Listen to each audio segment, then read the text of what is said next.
Oh. That cut out always just makes me giggle every time because I think I'm ready for it, and they're like, "Whoo, bye." How are you? I'm all right. I'm actually like really excited because there's been a big storm, and I've literally been dancing around on my roof decking until my kids are like, "Could you not?" It's been good fun. Yeah, Tori's been delighted with the rain, being 31 weeks pregnant. This hot weather has absolutely killed her. So still kind of hot. I mean, I remember being pregnant in July, and that was sucked. I can never do pregnancy in weeks, though. I'm like, just give me that in months. Like, how? What? I haven't got the headspace for it. Couldn't tell you. Why do we do it in weeks? It's such a strange thing to do. I think it's because it changes so quickly that Maybe. you shorten the time. Because it's like a week is like 4 times faster than a month, I guess. So there's 4 lots of growth in there if you just count. I guess so, yeah. Maybe we should just, I don't know, like, the countdown clock, and just make pregnant women go around with that just on their chest. And then just before due date, it kind of goes doo-doo, doo-doo, doo-doo, doo-doo, and then the waters break again, going doosh. We can maybe suggest it to her. Anyways. I was almost on board until the douche in the water breaking was just... Literally how I give birth. And that douche was in the front seat of a Renault Laguna. Anyway, my car was a Laguna. Really? Yeah. My middle child was nearly called Renault Laguna, but we thought he'd have the piss taken out of him at school. So yeah. Reg? Yeah. You could have called him Reg. Yeah. I don't know. Well, Ren would be better. Anyway, let's have a chat to the guys at home, because our talk is nonsense. No, wait, utter nonsense. I hope you guys have escaped the storm. We just had this kind of massive downpour of rain and then lots of thunder. A couple of flashes of lightning. Well, we had really good lightning, like proper forked lightning. It was all blue, and it was good. Yeah, that's a good stuff, isn't it? What's Dave Ferguson got? He's got the Little Brown Dog, 13-year-old Glenn Elgin. He's scooping up the Little Brown Dog ahead of their release tomorrow. I think we've got some exciting stuff coming out. So making room for that, I hope, Dave. Bob is on the 12-year-old Space Eye from Boutique. Awesome. I bet you that's a good one as well. Love Boutique stuff. Dutch Stuart, we missed you last week. Yeah, he's back with us all. He is, of course, starting with the ever great 10-year-old from Arran. Nice to see you're on brand. We've got Big Pour and Pete Head. Almost the weekend. I know, it can't come soon enough. Dave's saying there's no rain in Bridge of Dawn, so like 18 miles away from where we are, you got no rain. That's crazy. And Sarah, who's going to be joining us in a second, said that they've had lovely sunshine all day, which is just not fair. Well, we've had some pretty good sunshine up to this point. We have. Yeah, we have. And the Big Pour is Neil's having indoors as well. Surprisingly, Callum Renton is having a Glen Scotia. On brand there, Callum. Yeah. Always on brand. And we've got Whiskey Dave in tonight as well. Good evening, Dave. Great to have you on. Great to see everyone on. Scott as well. Scott Matheson is watching. So good evening to you all.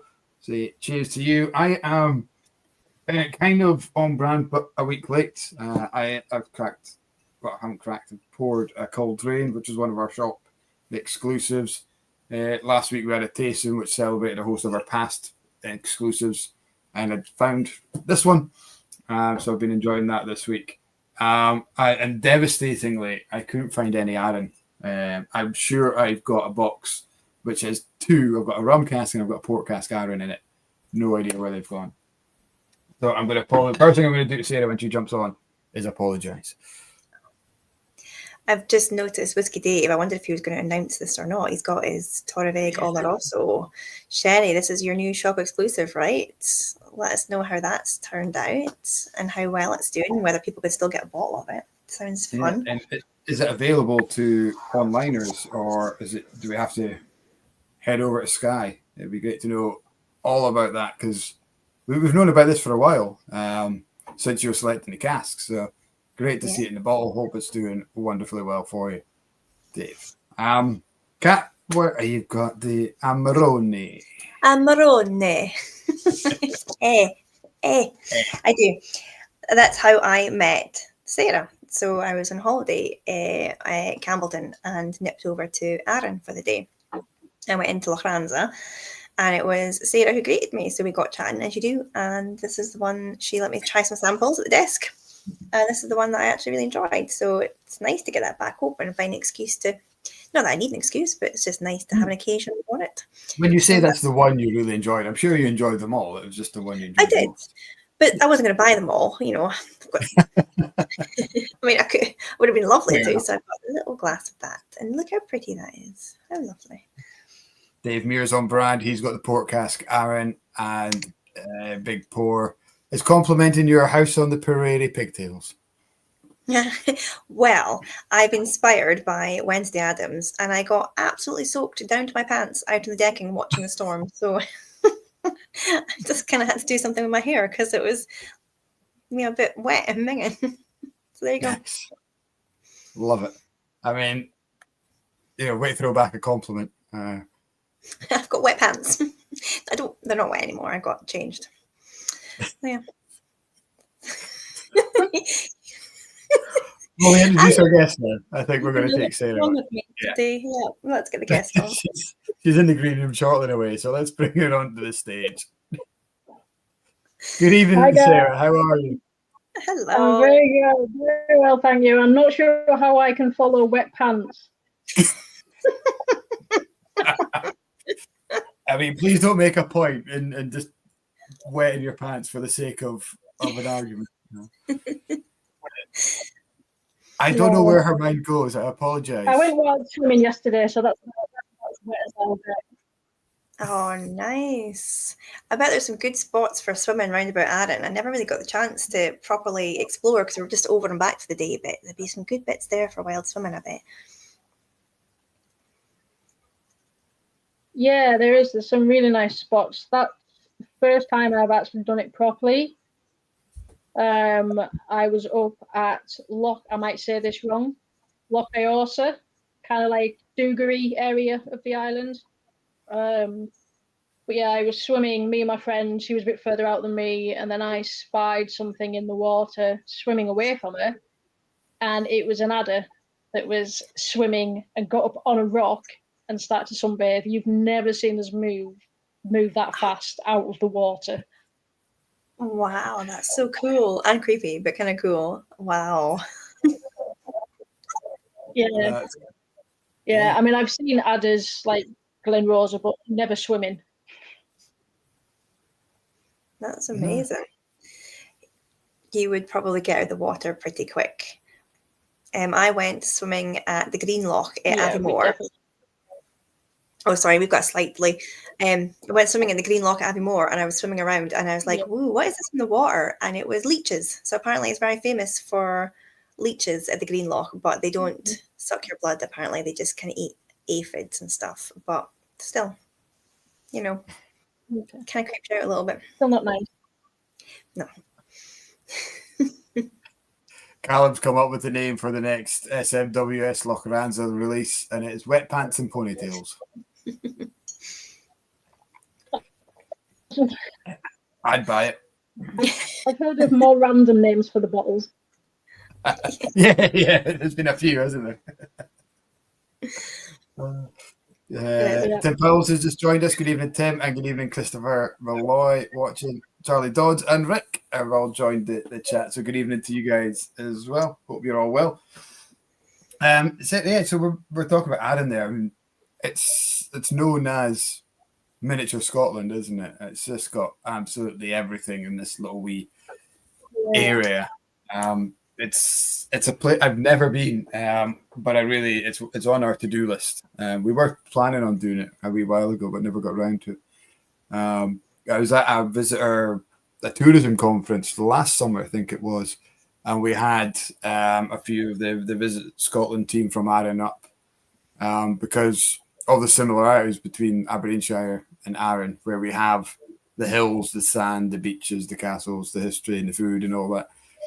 We were looking at using Arran as a kind of copy and paste model, and what we could learn from there, the food and drink festivals and things that you do. It's such a kind of special place, isn't it?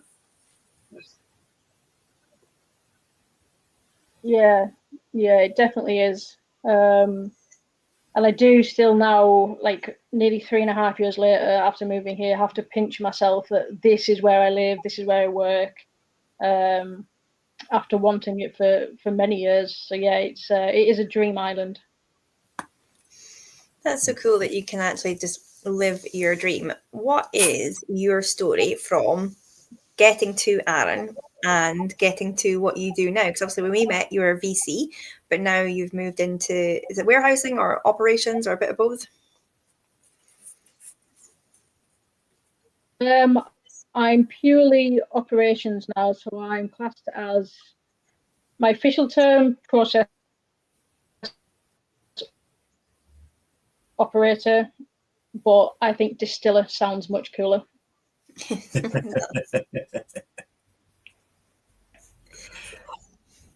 So you're working the stills full time, but yeah, to sort of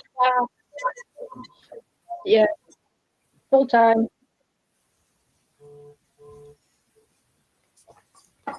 We've got such a bad delay on the line now. I'm hoping it's going to catch up, but I think because you're literally bobbing around on an island of the sea, all the way internet can't get over, fighting past adders to get to you.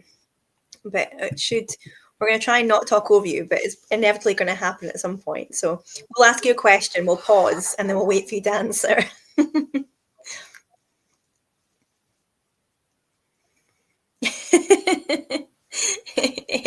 It's a little bit Eurovision. So I think we kind of missed a part of what you were saying, but your operations. So was it an active choice to go into the VC role looking towards operations, or was it just a sort of transition when you realized, actually, I'm really enjoying this, but I think I enjoy the kind of whiskey making more?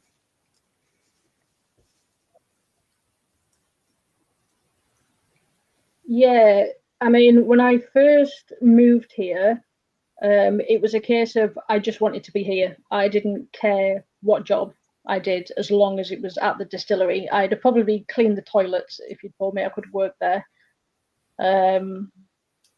But yeah, kind of 2 years down the line, you kind of earned your stripes as a tour guide, and you think, I want a little bit more. So I tried a couple of times for jobs and stuff that had come up in the warehouses, but didn't really get anywhere. And then I can say this because my boss knows this, Stuart Bowman knows this. I started applying at other distilleries because I felt like I want more. And again, wasn't getting anywhere. But then I think this is, again, from what Stuart has told me, apparently they knew I was applying for other jobs, and he said if we knew we were going to lose you if we didn't put you into some kind of patrol, and then moved into.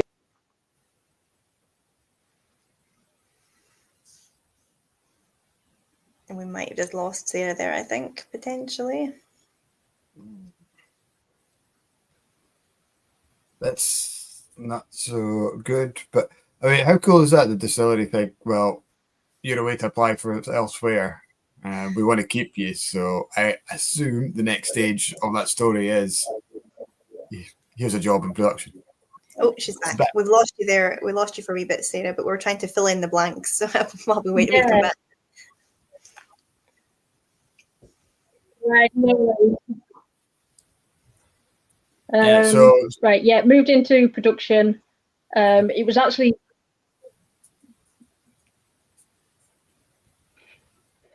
No, you go. You go. I was going to ask you to continue the story. Yeah, so it was actually 2 years to the day from when I started working there. So I started on the 7th of March 2022, and then 2 years later was when Stuart Bowman came up to me. It was actually at the end of a tour that I'd just done, was cleaning up, and he came and said, I'm here to officially offer you a job in production, in the warehouses with stills cover, so doing like holiday cover for any of the distillsmen that went on holiday. And yeah, the rest is history. Amazing. That is.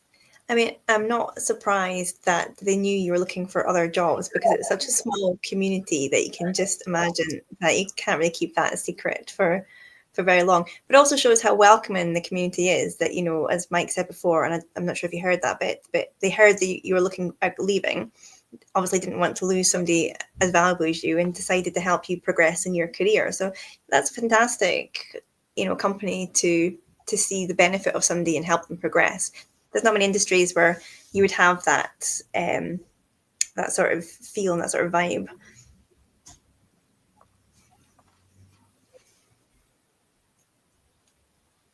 Yeah, really good. It's a really good company in that respect, that they will, if they can, sort of try to use internal to help people progress in their career if they're showing an interest in the whiskey side of it.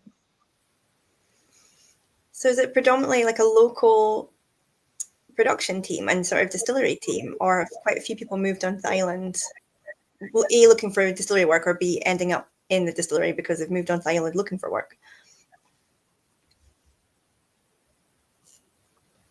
No, I would say pretty much all, apart from myself, are Arran born and bred, or have at least been here for a number of years. So yeah, they're all local. I've known of people like moved to the island and then ended up working for us, but not primarily moved for a job with us.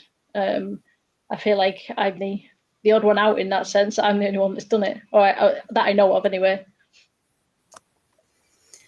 That's so nice as well, though, because sometimes I've lived in an island as well, and sometimes it's a really small community and it's a tight-knit community, and it can be hard to break into that. Not because people are standoffish or rude, just because, you know, they've known each other for a long time and grown up with each other. So it's lovely that, you know, you've now become part of that, and you're kind of working alongside a lot of local people, which just must help you settle into a new place, a new space.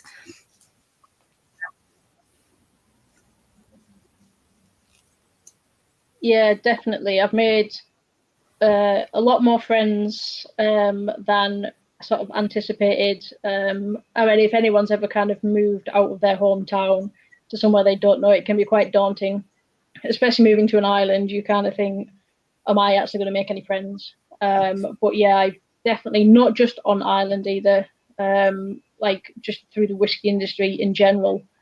I've made so many lifelong friends from moving to Arran. Yeah. No, that's lovely.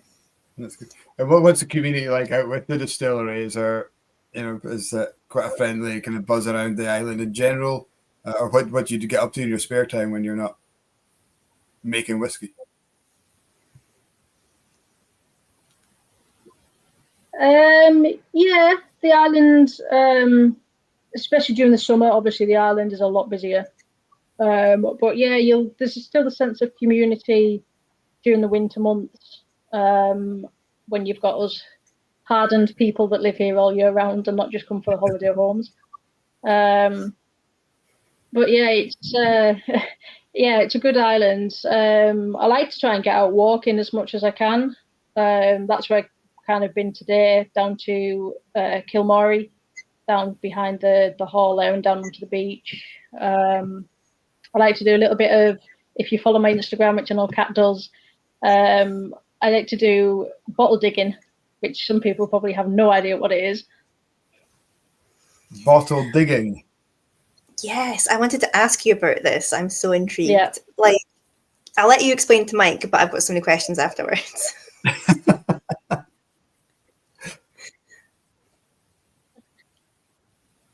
Yeah.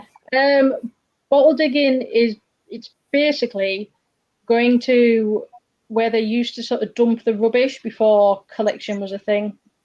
And they used to kind of they would burn all the rubbish, but obviously glass doesn't burn. And they would just dump it out of the way of the towns. So it would be like near a river. Sometimes if there was some kind of slope or a hill near where they were, if it was a farm or something, they would throw it over that. So it was out of sight, out of mind. But yeah, years later, you come across them, you're digging, and yeah, I found quite a few weird and wonderful bottles, some aging to over, where are we now, 2025. Some of them are like very early 1900s that I've dug before as well.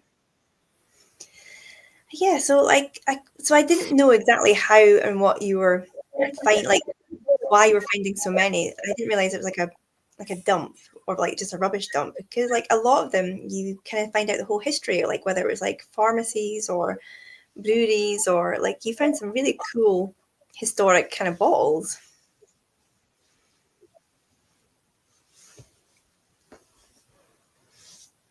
Yeah, definitely. When I first started doing it, I was taking everything I found, and then I got to the point where I was getting overrun bottles. So I tend to only take embossed ones now that I can research, and then sometimes I'll decide, right, I don't want that. It can go in the recycling. But it's nice to kind of find the history behind where that bottle's come from. So how do you start there? Because I assume that you find a bottle that is being part of a burnt out rubbish. There's no label or anything. So you're really focused on the embossment and what I guess that's why you decided to focus on them, because they have that traceable history on there. But is there like a website, like Bottles Are Us or something like that you can look up, or how do you start digging into the history of that? So if it's got the embossing on it, it's normally going to be the company that used the bottle. They're like Sveps. I've got like this one I didn't dig, but a friend dug. It's like an oval shaped bottle, and that's got Sveps on it. So there's a lot of bottles you pull out that you can find the brand from. But then there's plain ones that you'll find, but you wouldn't be able to know who'd used them, but you could date them potentially by any markings that might be on the bottom or the lip of the bottle. So if it's a screw cap, it's not old. Well, I say old, but it's still like 1930s onwards. But if you find one that isn't screw cap, that will have had a cork or something like that, then you know you get into like over 100 years old. That's really cool. Is that where a lot of your sea glass comes from then? Like it was just dumps and it's just like broken down and kind of over the years as the seas swept in? Yeah, that's kind of the giveaway of finding a site to dig at, is if you're just walking about and you see lots of broken glass or broken pottery, crockery, all that sort of stuff, you know there's potentially a dump nearby. But also they used to dump it at sea as well, like the glass bottles, say from like the ships and stuff, just chuck it over the side. So yeah, a lot of it can wash up on the beach, and obviously over the years, it coming in and out with the waves, it can break. So that's why you get a lot of sea glass on the beach. Mm-hmm. That's really interesting. I've always kind of wondered where all the sea glass came from, because the island where I was living, there was one beach that had loads of sea glass, but the other beach on the other side of the island had none. And I was like, why? Like, what is the difference? But I just never assumed that folk were just like lobbing their rubbish over, like just digging a hole and like put the recycling in there, would you? So that now makes a lot more sense. Yeah, I mean, there's beaches on Arran that don't have it, and some that have more than others. It's very dependent on, I suppose, what ships were going through and where they were throwing it overboard, and stuff like that. Yeah. Well, what's the oldest bottle, and do you get many whiskey bottles? Yeah. So that was my goal when the first site that I came across. I'd been told that this person had told me like, oh, some like glass and crockery and stuff. Because I just said I was into beachcombing. So I went down, went right out to shore. The tide was out, walked as far as I could, and I wasn't really finding anything. And then it was as I came back, and I was literally 100 yards from the car, I just looked down, and I could see like the neck of a bottle sticking out of the grass and the dirt. And didn't have any tools with me, so a bit like a tramp, just started like digging with my hands. And yeah, pulled out a whiskey bottle, and it had, I can't remember the name of the company. It was something like Gibney's or something like that. It was like a blender that bottled other whiskies and stuff like that. But yeah, then I went back to that site quite a few times.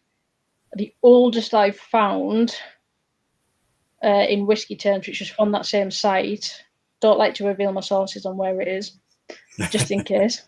It was a Mackey's White Horse Distillers bottle. There was two actually. One was a White Horse Distillers and one was Mackey's White Horse. The Mackey's one is older, and I dated it to. It was kind of like the turn of the century, so it was like late 1800s, early 1900s. Because not long after that date that they dropped the Mackeys, and it was just White Horse Distillers. That's amazing. If you ever find other ones that you can't trace, do you know who would be a good shout? I don't know if you can follow her or have come across her, but Justine Hazelhurst. So she's a whiskey historian.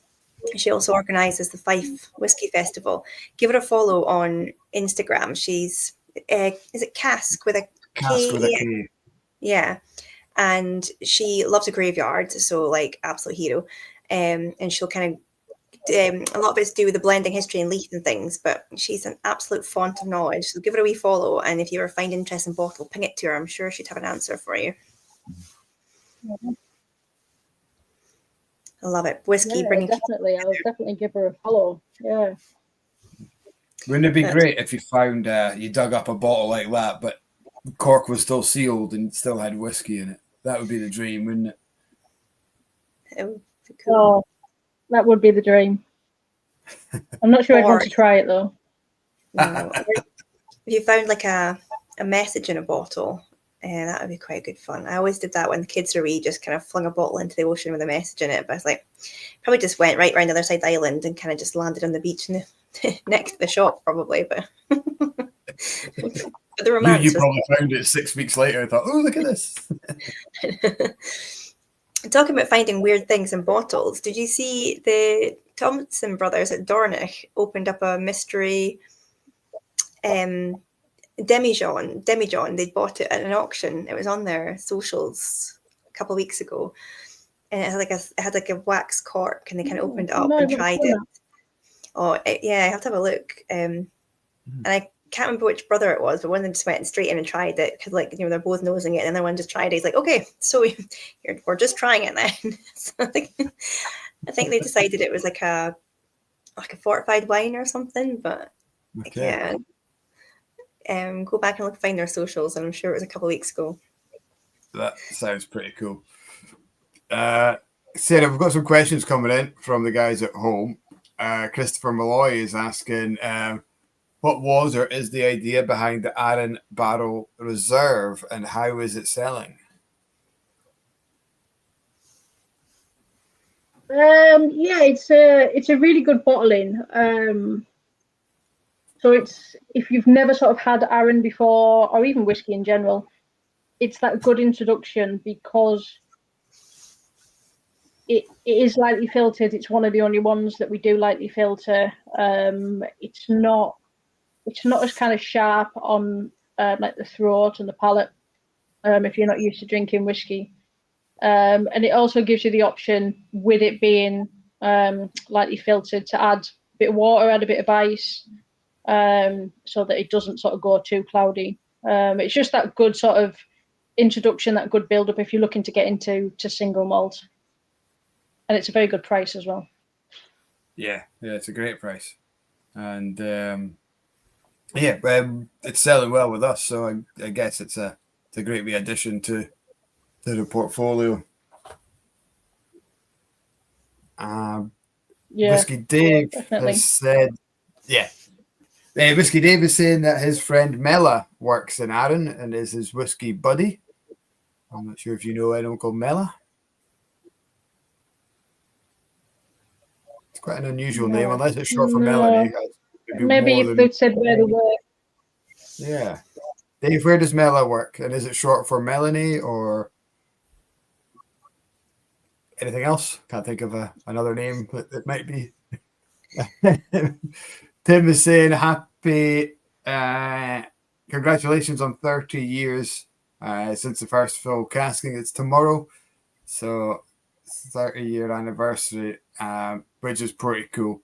And I guess Arran was that first independent dedicated to single malt whiskey that came out since about the 70s, wasn't it? That kind of came out.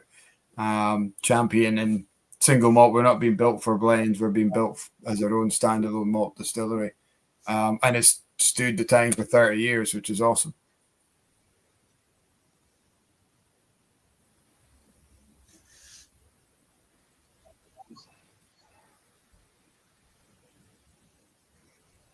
You're going to have to keep your questions much shorter, Mike. I am. Sorry, I'm only getting bits of that. We were just saying how amazing that Arran's reached that sort of milestone stage. The festival that passed, is that an annual festival or was it more of a festival this year because of the anniversary coming up?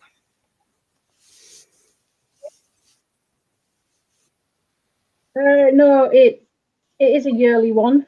This year was obviously special because it was 30 years, but it is an annual event. It's always the last weekend in June, and it just kind of gives every, not just Arran fans, but any whiskey fan, a chance to get together. They can sort of go to master classes and stuff like that. It's obviously all ticketed and stuff, but even just people turning up on the day, wanting to have like a nice time. There's a whiskey bar, there's a tent with live music going on all day. There's sort of tours going off as well. This year, obviously, a lot more special with it being 30 years. A lot of returning faces as well. You get a lot of them every year, but this year especially with it being the big one. Does that mean you're going to get Ewan McGregor back? Did he not sign one of the original casks? He signed the first cask, I think, didn't he? He tried the first cask in 98. Yeah, that first sort of 3-year-old. And then he was gifted a cask. And then it sort of stayed with us for, it was last year, 29 years. And then he came back last year and yeah, bottled it all for charity and raised quite a substantial amount of money for a children's charity. So yeah, and he now apparently houses that cask empty cask, obviously. Is it Perthshire somewhere? I'm not sure where he stays. That's pretty cool. I think every distillery must have some random celebrity who's written on some cask. We've got King Charles, but so does everybody else, to be honest. He gets around, doesn't he? He does. I think everyone's got a King Charles cask.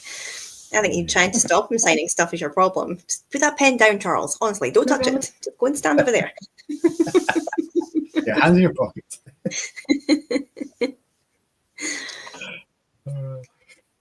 That's really cool, though. I mean, there's like a sort of fan club for Arran, though, as well, isn't there? Like a sort of subscription club that people can be part of. The White Stag? Yes, the White Stag. That's right. Yeah, the White Stag community. Oh, that's cool. So is that something people can still sign up to, or was that sort of the original kind of fan club when the distillery started? No, you can still sign up to it. I'm not actually 100% sure how long it's been going. I know obviously it wasn't 1995 because internet and computers wasn't a big thing back then. But no, it's definitely, yeah, you can still join up. It's free to join.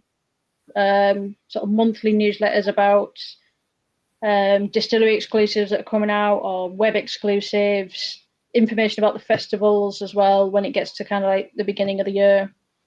But yeah, it's a good fan club, and there's a Facebook page for it as well, and you've got sort of people from all over the world that have made friends through it. Oh, that's pretty cool. Yeah. Nice little community vibes.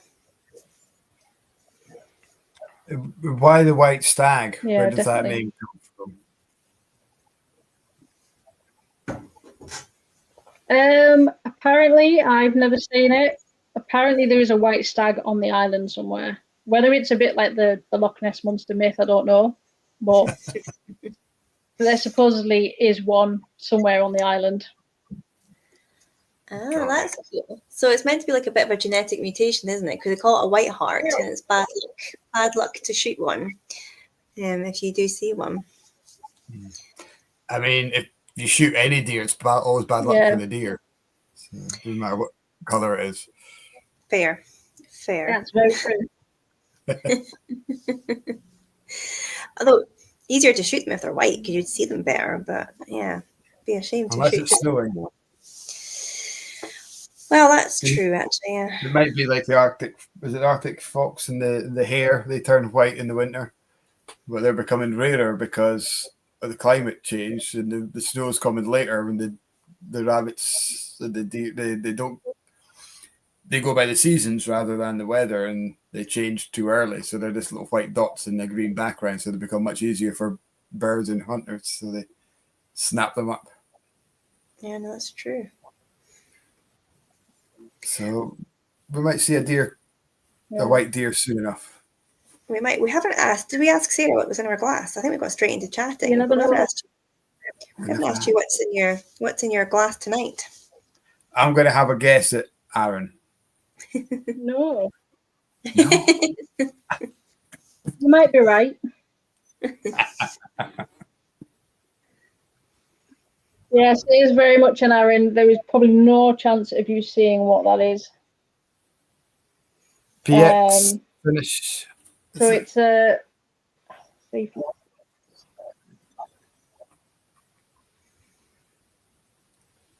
Bottle number 5, PX finish, 56.3%. Awesome. I didn't get a date on it. How old is that one? It's one of our pour your own bottles. It was 11 years old. Outstanding. Nice. Is that a similar kind of profile to the bodega cask? Because again, that's about 56%, isn't it? 55%.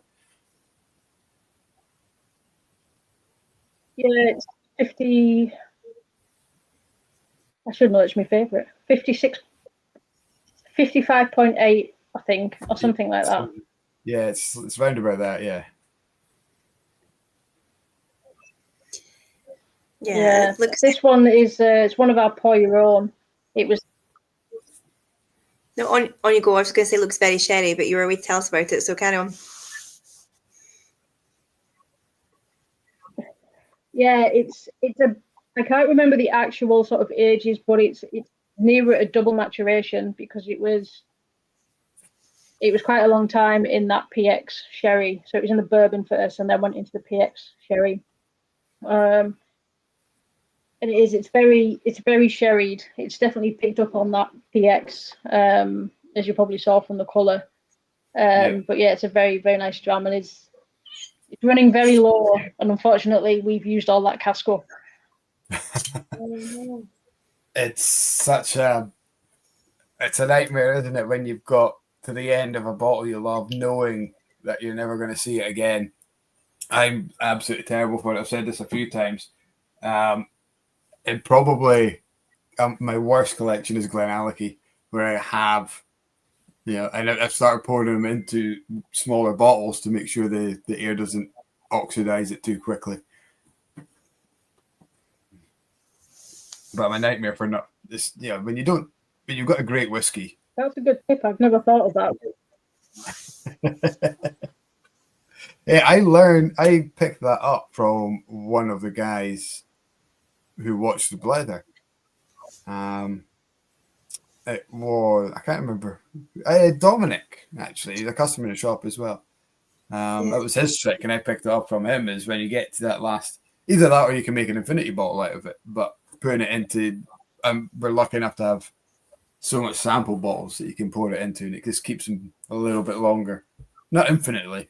And it saves room on your shelf as well, if you've got loads of bottles that taking up space. Yeah, that's my problem. Is I open too many bottles at once. I need to start finishing off bottles before I start opening new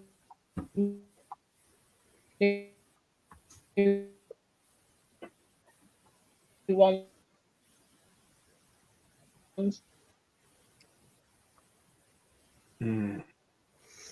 Yeah. It is tempting though. When I go to a distillery, I want to buy a bottle from it, and then I want to try it when I get home. And I don't really need to have it every single night for the rest of the week. So I kind of put it on my shelf, and it just joins this little army of bottles that kind of look at me all forlornly saying, please, when do we get to go next? It's like that jar of like spices in your cupboard that you buy and use once and then never use again. My whiskey shelf has become Chinese 5-spice. Like, I just need to start going through it a bit more.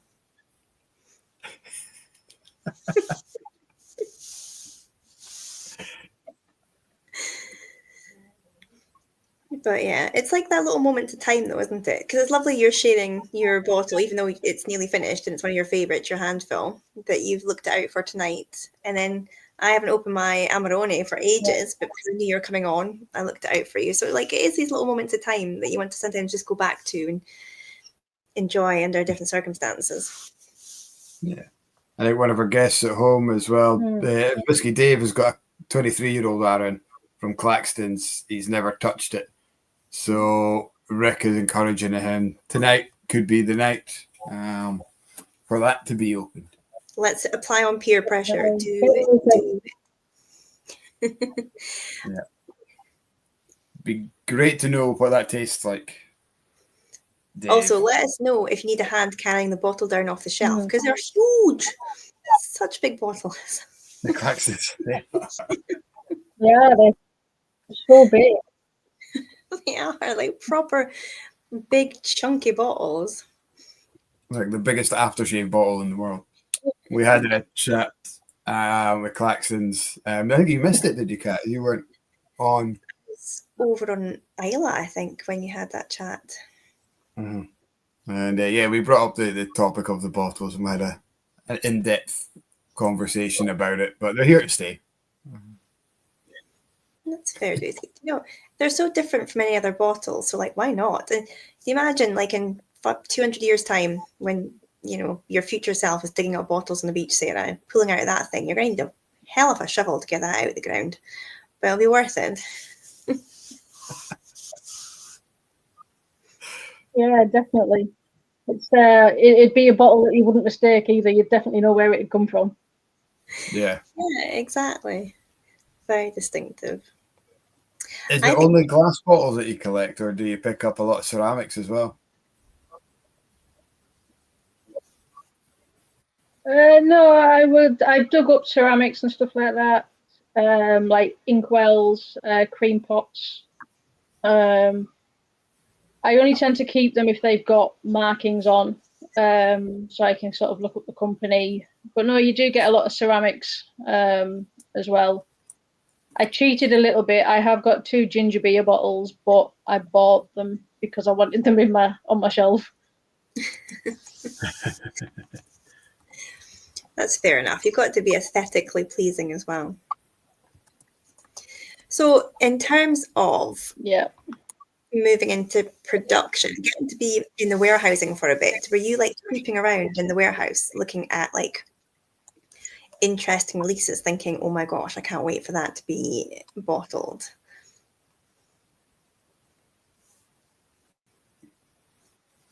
I was definitely sneaking around the warehouses, but there's a lot of sort of casks in there that potentially may never see the light of day. There's that many in there. But yeah, there's definitely there's casks in there that I know. I hope my boss isn't listening to this. That I know do taste very, very nice, and would be a brilliant bottling. But yeah, it kind of all falls. Yeah, it's very. There's no word to describe it. Kind of walking around a dunnage warehouse, especially, and just smelling those casks. And I think anybody that's done it will know exactly what I mean. That it just has a certain atmosphere about it. Definitely. I think if you don't have that impact when you walk into a dunnage warehouse, you're probably in the wrong industry. I never get bored of walking into the warehouse and just breathing that in. And if you could bottle that, you'd make a fortune.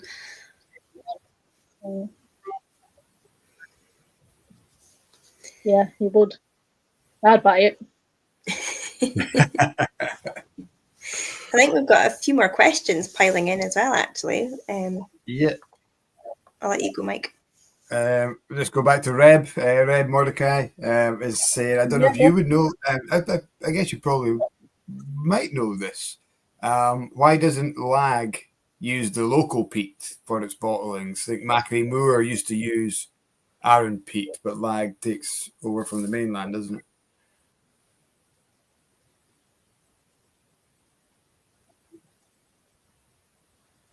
Yeah, so I mean, even Oh no, Oh no. the internet ate Sarah. it does hate me. It does hate me. Oh, you're back. You're back. Yeah. Oh no. I'm back. Like, oh, she's I don't know where you heard it to. Just start from the start. We got the first like two words, and then you went. Right. Yeah, so Macri Moor, when we did produce it, we didn't use Arran peat. Peat is very scarce on Arran. I know they're trying to sort of revive that.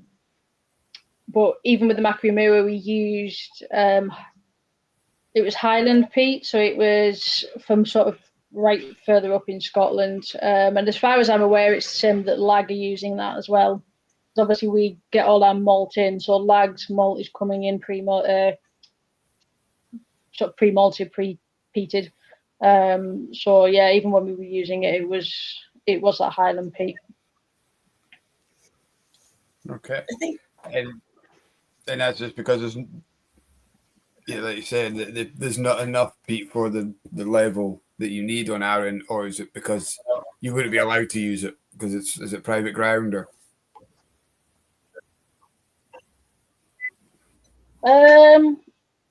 Yeah, a bit of both. There probably wouldn't be enough.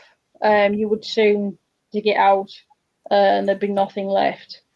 But yeah, a lot of the land on Arran is owned privately, so you probably would have to get permission. But yeah, it'd be interesting to, even if it was just like a small batch, to do it with a peat from Arran to see what that would taste like and the differences between that and a Highland peat. Yeah. I think a lot of peatland's protected, but with it being like a sort of sequester of carbon and biodiversity and quite scarce as well. It's like a lot of peatland was kind of drained for agriculture before we knew better, really, because it's only quite recently that we know the significance of peatland. Yeah. So I guess it'd just be quite hard to get over the line, especially with sort of Scottish Whisky Association's commitments to sustainability and their targets for 2040. So as lovely as it would be, it's maybe not as achievable as as we'd like it to be honest. I Yeah. was reading before tonight that Arran, they were talking about rarity. Arran is home to 3 trees that are amongst the rarest in the world. It has 3 trees that are only grow in Arran, and they are amongst the world's most endangered trees. Apparently. Yeah, I've heard that. I can't remember what they are. I remember one of them, and you'll know why, because it's called the Bastard Ash, I think, something like that. But yeah, I thought that's quite cool. I guess the rarity is because it's only found on the one island. It's not because people are cutting them down for premium paper or pulp or anything like that. It's just because they're there. But that's quite cool. Yeah. I think maybe the climate helps a lot as well. I mean,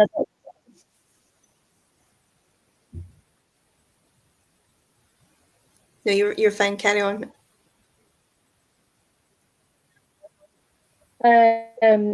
Yeah, the climate helps a lot. I mean, I know you've got a lot of obviously Scottish islands on that west coast, but we are quite protected here with mainland at both sides. Weather coming in, and it can be really warm even in the winter, or for winter temperatures quite warm anyway. I think that definitely helps with a lot of the foliage and trees and stuff on this island. Sure. Well, yeah, because it's quite unusual to have trees on an island. So where I was on the west coast, there's nothing between you and America other than wind. So like we didn't have a lot of trees, but you're right, with you being so close to the mainland either side, there's a lot of forestry on Arran. So I guess that makes sense that they would have these kind of like little wee micro populations of, rare trees. I love that. I did not know that fact, Mike. Well done, you, with your plant fact. Plant fact. I learned something today as well. This is nothing to do with plant fact, but well, it is. It's nothing to do with Arran, but I'll tell you anyway. Do you know what the difference between a lake and a pond is? It wasn't a pond, just like a sort of like fat puddle. A lake bigger.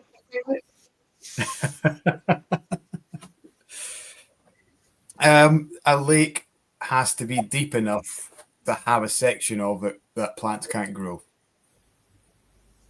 So it's so dark that plants. It's I can't remember the name of it. It begins with an A.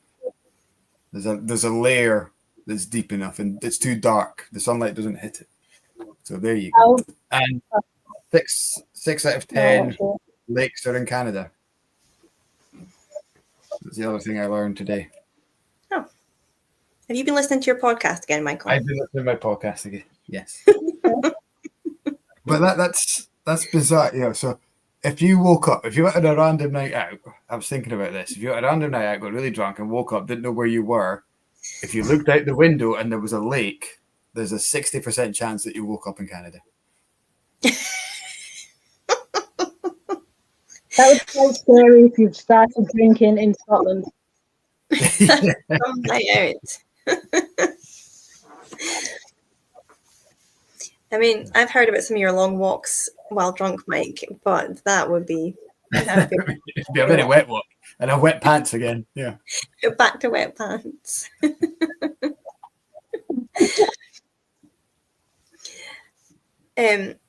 Rev's brought up something that I was going to ask about as well. He was saying, I'm surprised that Sarah isn't insisting on calling the distillery Lochranza. What is the preferred term from Arranites, Arranonians, whatever you guys are? Arranax. Yeah. Arranax. I think that's an Arranax, yeah.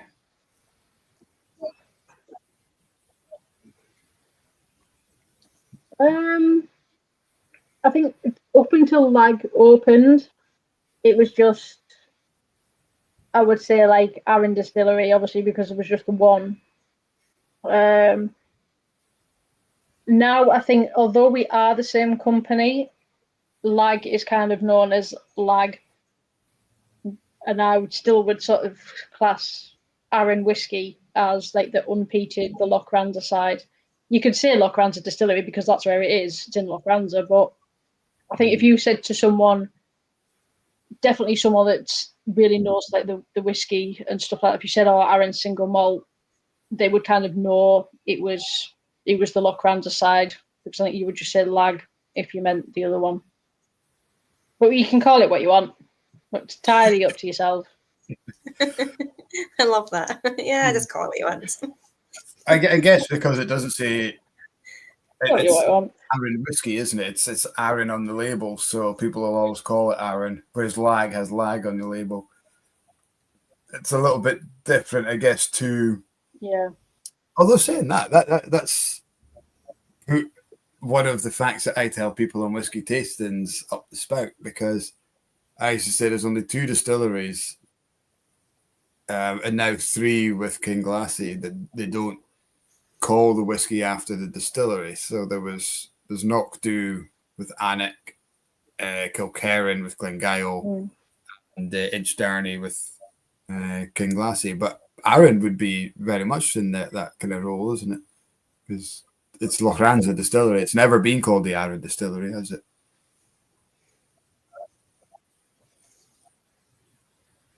No, it was kind of always just, it was Arran single malt. I mean, even now, like with the logo that we've got up, I think the thumbprint logo that we've got, I think does say Lochranza Distillery, like as the logo. But I think when you, obviously the building itself and the bottles just say like Arran single malt. Yeah. So I think we've kind of got the both of them up there on the building. Open to interpretation. The thumbprint, is it, you called it a thumbprint, is it meant to just be a picture of the island, or is it meant to be more significant than that, as in like an actual sort of symbolic thumbprint?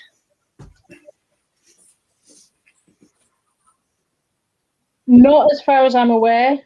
I think it's just the shape of the island. I, no shame in saying I much preferred the old one. That's the one I've got tattooed on my leg.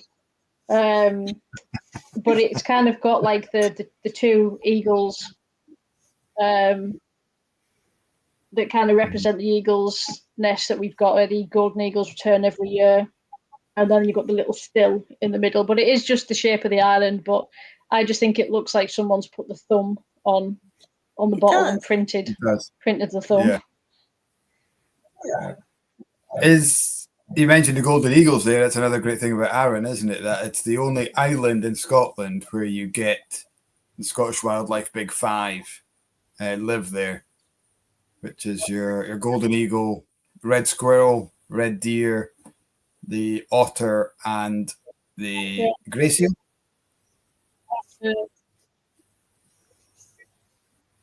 Yeah, you know more than me. I probably could have only named 4. But yeah, we have got the big 5 with eagles, obviously.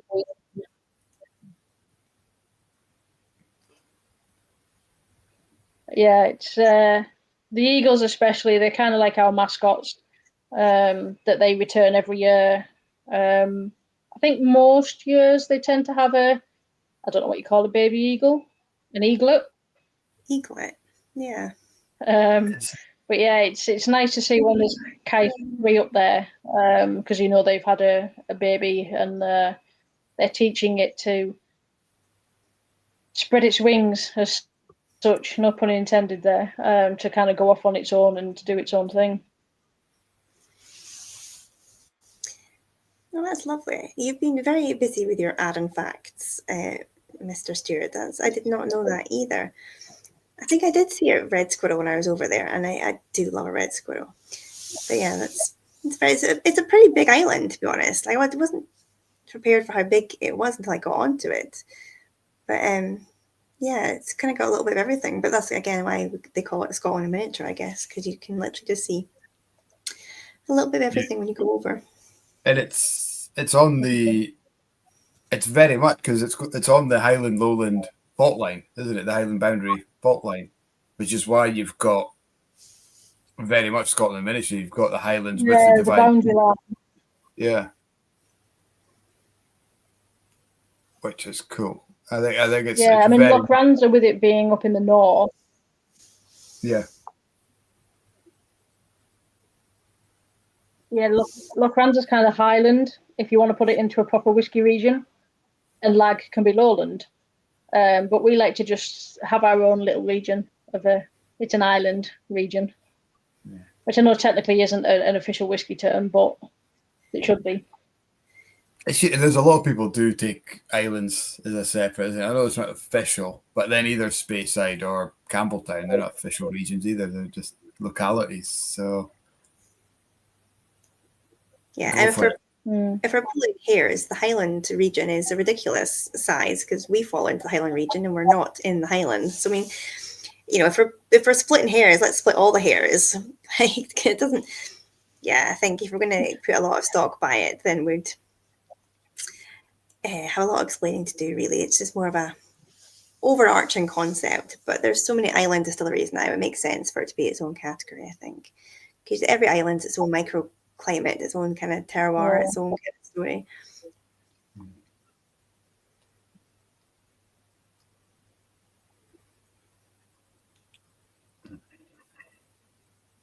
We rewrite the whiskey guidelines and just let's change it now. I'm going to go find my bottle of Lag because I know I've got it somewhere. 2 seconds. I mean, you could build a third distillery and then apply for an official just Arran region as well, which would be something else you could do. Well, is 2 distilleries enough? A bit like Isla. Yeah. Just have your own little. Because I get, with the proximity to Campbelltown, it was, one of the hubs of illicit distilling. I think there was a distiller in Campbelltown who got caught making Rob something.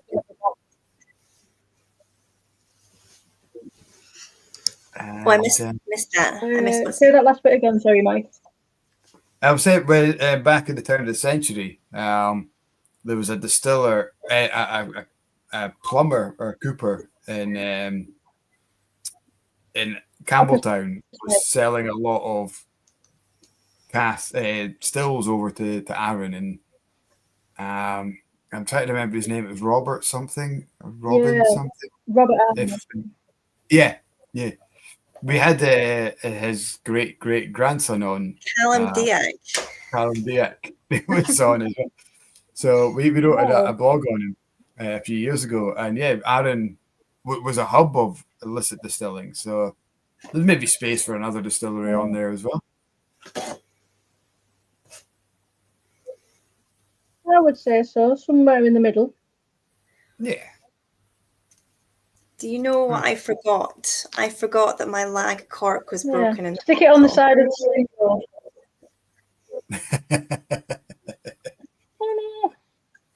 I know. Kat, one day we're going to have a Blether. Is that the curry gravy? A cork for a bottle. No, it's the Kilmorey. Is that the right way to pronounce it? I don't know. Oh, Kilmorey. Yeah, I'm not a big sherry fan, so I thought the bottle was like punk on it. Oh, maybe it's just my lighting. I've got the worst lighting in the world. When did you take your pigtails out? Yeah, Malloy. The nicest. It's lovely. And when I take my pigtails out, even I saw her take her pigtails out. I realized I looked a little bit too much like I was 12 years old, so I thought, no, they better come out. But I cannot get the cork out of the whiskey. It's really sad. Do you know, I realized that this bottle was broken when we had Mariella on the chat. She was on, at least a year ago. Must be more than that. More than that, because I just got back from Arran, I think, because that'll be why I had this bottle. And I did the big reveal of like, look, I've got a bottle of Lag. And then I went to take the cork off and it was stuck in the bottle. So that's how long ago since I actually tried to get into this, about 2 years ago. That's terrible. I'll have to come out to Arran, Sarah, and get you to decork my bottle. Jeez, oh. Talk among yourselves, everyone. Have you got a bottle opener? Because you could put the bottle opener in. I know, I should go and get a bottle opener, actually. I'm just going to end up with bits floating around in it. I actually really like this whiskey as well. And it's such a pretty bottle. Love it. We had our photographer do. It's a nice bottle. It is. Beautiful. We had our photographer do close-ups of the bottle shot, and they took a close-up of just the lid, and it was quite phallic, shall we say. We had a lot of comments on our Facebook post. A lot of people said that. It's supposed to represent Elsa Craig, but yeah, it definitely doesn't look like that. Is that what it is? Okay. I guess, yeah, it's maybe a little bit suggestive, but you know. Yeah. You know, just put some googly eyes on it and nobody would have any other thought. It would just look like a little happy helmet. That's not helping at all. Yeah. It looks like one of those in Pac-Man, one of those things that the Pac-Man used to eat. That's what it would look like with googly eyes. Exactly. Yeah. They have names, don't they? The ghosts. They've got actual like Phil and Simon and Bill or something like that. It's like really. It's that many years since I played Pac-Man. I think it's been that many years since any of us have played Pac-Man. I'm not even sure if it's a game you can get nowadays. Yeah, I don't think I've ever played Pac-Man. Our conversation has definitely taken a turn. I'm not against that at all. I want to jump back to Tim's comment here because this is something I would love to see. Possibility of a return of the 14-year-old. Because there was rumours of that coming out.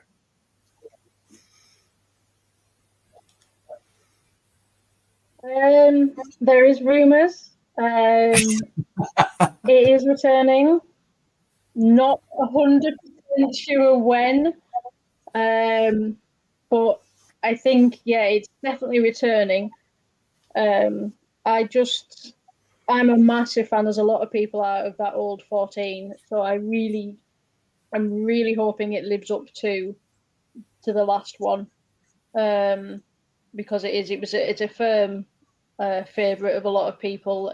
When I was sort of tour guiding, you would still get people coming in asking for it, even though it had been maybe 4 or 5 years since we'd actually done it.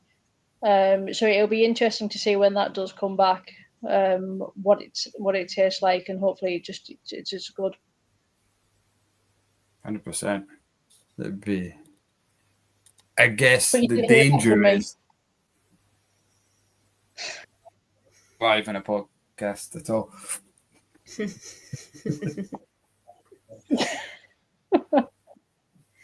I guess the danger is though that the 14 is it's been so long. What's that now been? 6 years since the rebrand? 7 years? 6 years? 2019, so I think 6 years. Yeah.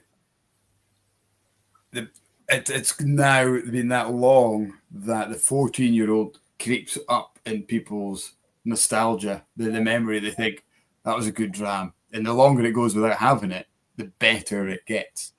And now we've been that 6 years since people have kind of regularly had it. It's up on a pedestal now.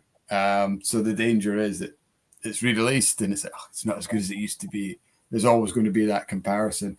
And we've seen it with, Glendronach doing the 15-year-old and Macallan, whatever they kind of come out, is always compared to that 10-year-old. Escapa is another one. When they stopped the 16-year-old, nothing has quite hit that mark yet. So I hope it's not like that. But I did enjoy that 14-year-old Arran. It was probably the Arran that got me really intrigued about what Arran were all about. And it came just as we opened the shop was probably around about the first time, because I liked you had the cask series, you had what you have now, the Sauterne and wine casks and things like that, which were good, but it was the 14 that really pulled me in to Arran. What was the maturation behind it? I've never tried it. Yeah, I think it pulled a lot of people. Oh, sorry, I didn't think you were going to say anything there. No, you carry on. No, I'm not 100% on the makeup of it, but I think it definitely wasn't 100% sherry because it had that sort of bourbon colour to it. I think it was a marriage of bourbon and sherry. Very much like the 10-year-old. I think just the quantities of each one will have been slightly different. You can't go wrong with a 10. My brother is very fussy about whiskey. No, he's not fussy. There's just a lot of things he doesn't like. That sounds fussy, though. But I got him the 10-year-old for his birthday one year because his son's called Arran, and him and his son and me all share a birthday. And it was like, became like his new favourite whiskey. He's like, I can't believe I've never tried this before. It's so good. But it's just one of those really approachable, easy drinking, sharing whiskies that you just can't go wrong with.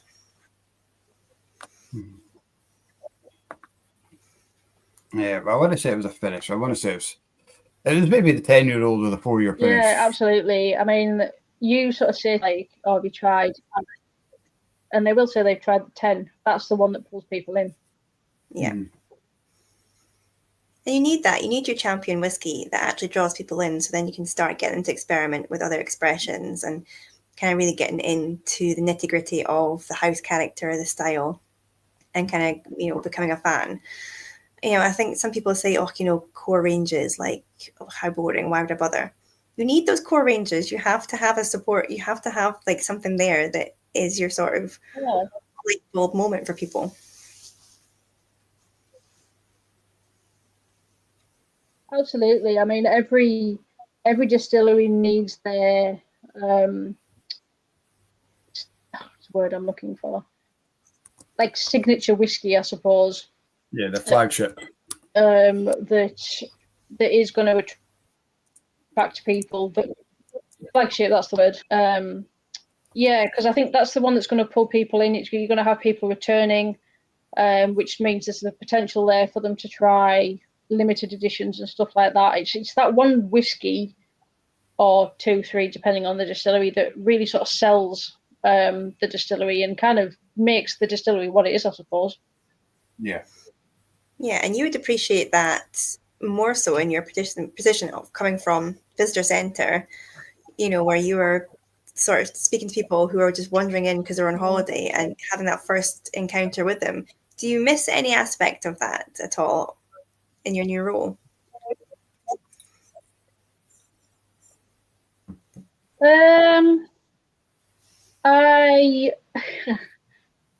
I don't miss hearing the sound of my own voice and repeating the same things. But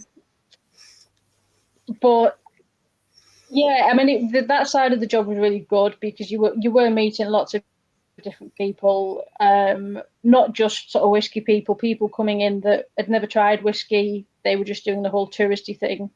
And by the end of the tour or the tasting, they kind of think, oh yeah, okay, maybe I do like whiskey. So I kind of miss that side of it, of selling the distillery, if you like. But I do really love my job now. It can be quite grueling doing 12-hour shifts. But it's the sense of pride, I think, that I get from it that really sort of makes me appreciate how far I've come from being a little tour guide moving to an island where I didn't really know anybody, to now sort of making the Arran whiskey. It is a pinch me moment sometimes. Mm-hmm. Do you know what I think is lovely? When we release a single cask, sometimes when the production guys will come into the VC to see what we've got, then we'll always give them samples and let them try it. Every now and again, when they'll be like, oh, I already distilled that one. That was like the year I started working. So you'll have these moments coming up, with, obviously with you might move on to other distilleries, but the next kind of a short while, you'll have that moment where like, yep, that was definitely one that I was there for and did a 12-hour shift on that one, and that'd be cool. Yeah, it would be really good if I could like if each distiller or whatever had there, because there's 4 of us that had like their own special tank, so that you could sort of say that was mine. But yeah, it kind of all goes into the same tank. But yeah, you 10 years down the line, I could say I was potentially on shift and made that.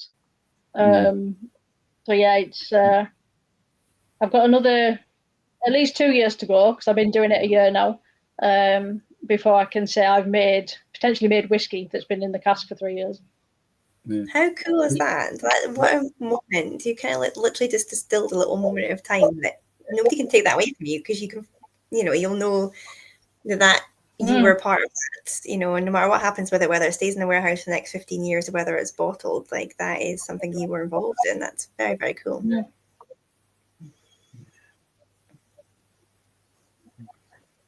Yeah. We can't take it away, but we can drink it. Well, that's true. Still good results. Whiskey's for drinking. 100%.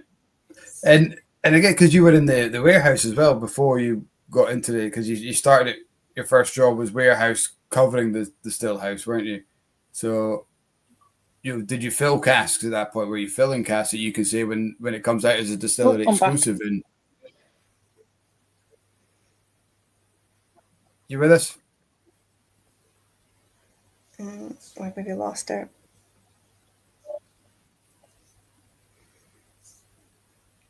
So it's usually my end. I only got little bits of that. Oh no, we lost you a bit. You started in the warehouse and were covering the stills before you kind of went full time on the stills. And now it's completely gone.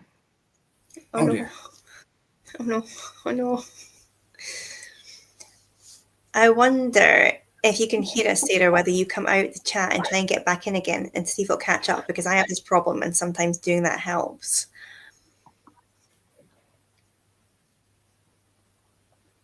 Maybe she can't hear us. Stupid internet. Who invented this shit? I mean, it's quite a good thing, Kat, because without it, we wouldn't be able to do this. Full stop.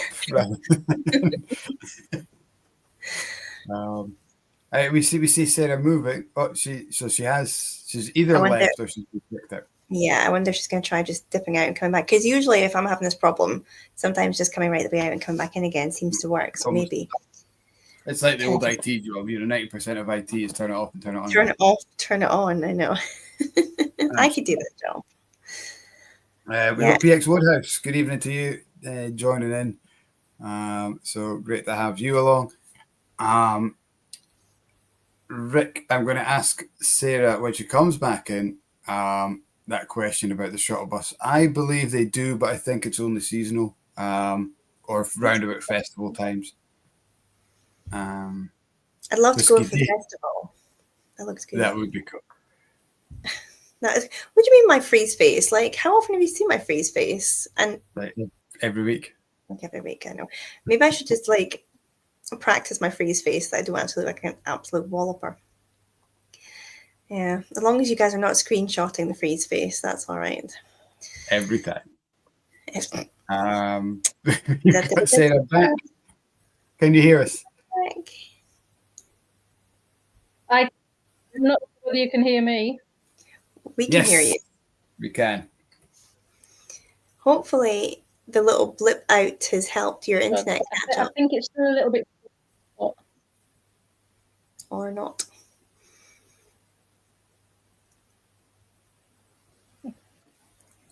Oh no. I feel. I'm going to ask you a question from Rick, and if you can answer it, then we know where we are. Rick is asking, did the company have a shuttle bus that runs between the two distilleries?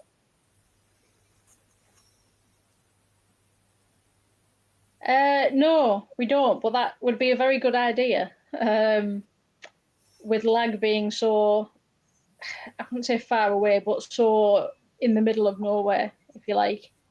Although it is on a bus route, it would be really good to have some kind of shuttle between the two of them. Maybe we should get onto Stagecoach and tell them to start doing that. Let's get a petition now. There's enough people on here that we can just start signing names. Yeah, I think we should. I mean, there is such a crowd of industry people that head over to the festival. I saw so many pictures and things during like the recent festival. You know, Andrew Smith, Little Brown Dog, is a massive fan of you guys, and just quite a few people. Surely there's enough influential people up there that we can get this shuttle bus going. Or, you know, just employ me and Mike. We'll head out.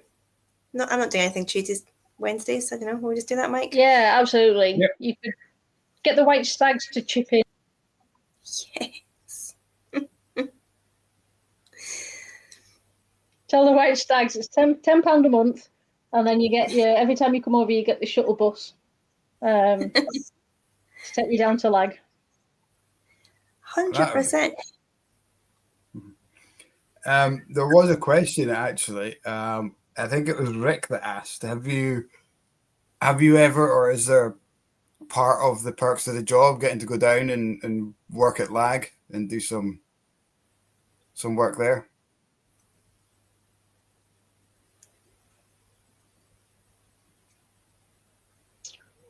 Say that again. To go down to Lag to what? To work. Do you get the chance to work at Lag Distillery doing some of their spirit?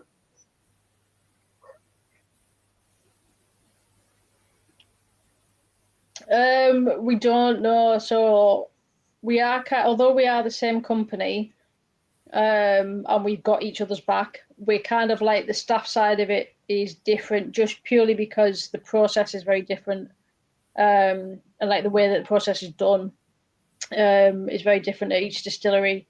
Obviously, Lag is a lot more modern than we are. So yeah, there's different ways of like running the stills and stuff like that. So we don't tend to sort of cross over staff. That's fair. Is it similar kind of production volume, size, kind of operation staff, the two sites? No, Lag. I think Lag have got less staff than us, and I know their production target is much less than ours. They're doing a lot less mashes than we are. I think we're currently on 18 mashes a week, and I think Lag are definitely single figures. I think it's 5 or 6 mashes, with them being quite young. But yeah, we're definitely producing a lot more than Lag. I mean, the whiskey industry at the moment isn't the best it's ever been. So I know a lot of distilleries are struggling with that. And even we're doing okay, but our target is less than last year. I think it's just a year of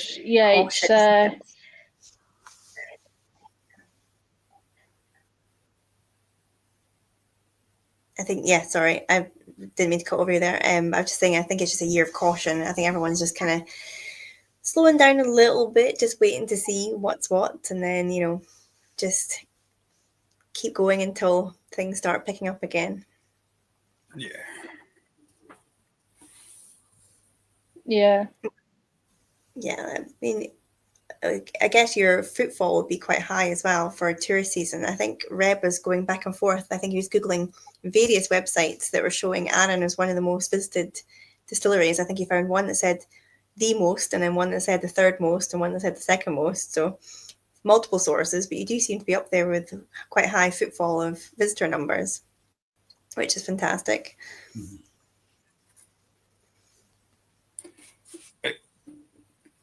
Yeah, it's definitely a big pull to the island. It's one of the main touristy things I think that people come and do, even if you're not a whiskey fan, just to sort of see the process and behind the scenes of it. you would have such a high percent. I mean, if you were to look at the percentage of visitors to Arran, it must be in the high 80s, if not 90% of visitors, of any visitor coming to Arran would visit one of the distilleries at least. Yeah, absolutely. It's like even for me when I was coming over as a holiday maker before I moved here, our kind of family holidays was all about tradition. So you did the same things, and that one of them, even when I wasn't a whiskey drinker, was going to the distillery, with it being such a big presence on the island. So yeah, obviously with the cafe and the shop selling a lot of non-whiskey stuff as well, it's a big pull for, like you say, a lot of the tourism that comes to Arran. Yeah. And do you do, so the shop, does it do an Arran celebration? You do the Arran cheese and Arran gin, and there's a brewery, and is that all available in the distillery?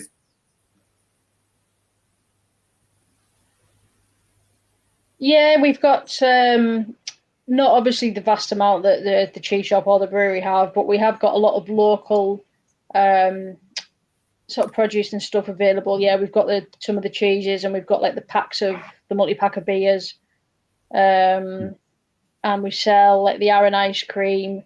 So yeah, there's the odd sort of I still call it Arran aromatics, but it's Arran, I think it's Centres of Scotland now. But yeah, so we do sell a lot of local stuff. Yeah. No, I was going to say it's a fantastic gift shop. On you go, Mike. Yeah, I was just going to say it's such a little micro community where everything is pretty much made on the island. You don't rely too much on the mainland in shipping. There's so much available that's made and produced in Arran. It's fantastic. Yeah, it definitely is. There's a lot of stuff obviously that you wouldn't be able to do on the island. Maybe sort of packaging wise. I know that I think the cheese gets made here, but then it's sent to the mainland or something to be packaged, and there's different things like the Arran gin as well. That's all done on the mainland. But there is still a lot of sort of produce that's still made on this island. As well, like I always call it the jam shop. Arran Fine Foods, where you get like your jams and your chutneys and stuff. I'm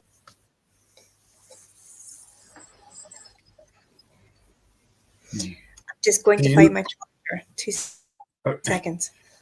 Do you know why Arran is in the Guinness Book of Records?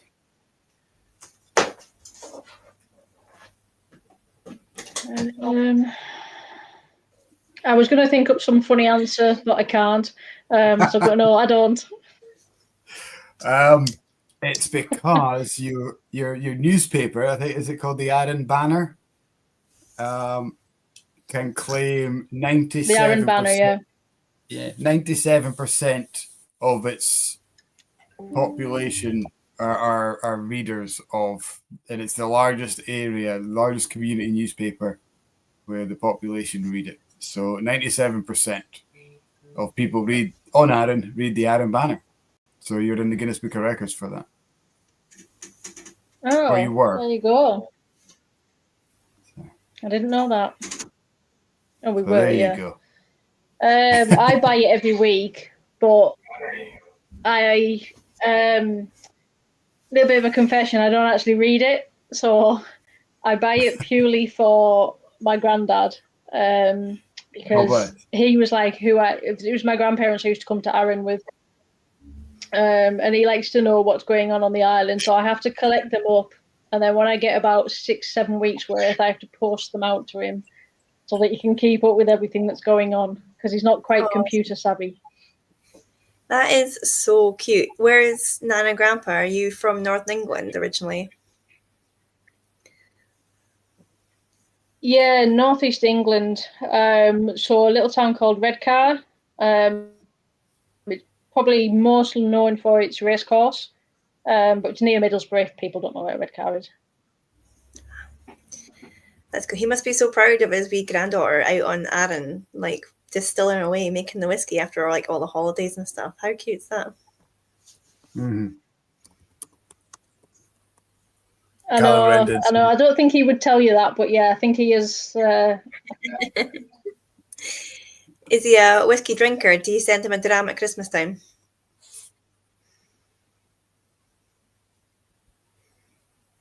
Yeah, he gets a lot of whiskey out of me. He definitely gets a lot more than just Christmas. Put it that way. Quite right. Love it. Oh, no, that's nice. Are we keeping up with questions, Mike? The chat's going mad. Just having a look. People are just saying, well, Callum, I'm not sure you're away getting your charger when I was talking about the record readership of the Arran banner. Callum Renton is saying, who knew that 97% of the Arran population could read? Oof. I think it's rude. But maybe that's why they have the braille on the bottles, is because they can't read, so they need the braille. That's the 3%. Callum, you see when you reach the ferry and they see your see your name, like, yeah, no, sorry, not today, mate. Off you pop. Do you think that's why they're called the Arran? They call the whiskey Arran because Lochranza. I know Callum, or I know of him. I'm going to be putting his picture up at Troon Port and saying, "Do you know that?" Yes, 100%. Yeah. I like how you're covering bases there, Sarah, because you're putting his picture up in case people can't read his name. Oh no, we're not endorsing this at all. Yeah. Rude. To the people of Arran, I was obviously joking. But yeah, maybe that's why they put Arran on the bottle instead of Lochranza, because Lochranza is just too long in braille and they couldn't get it fit on. Yeah. Well, saying that though, I'd imagine most people spell Arran wrong because the name... one thing I will say there, I've just noticed. Keep going, on you go. The pour your own labels don't have the braille on. No braille on the pour your own labels. So there you go. You don't know what you're getting then. That's a shortfall. I would like to think that they're going to be told at the time what was in the bottle. Yeah. Depends who's serving them at the shop.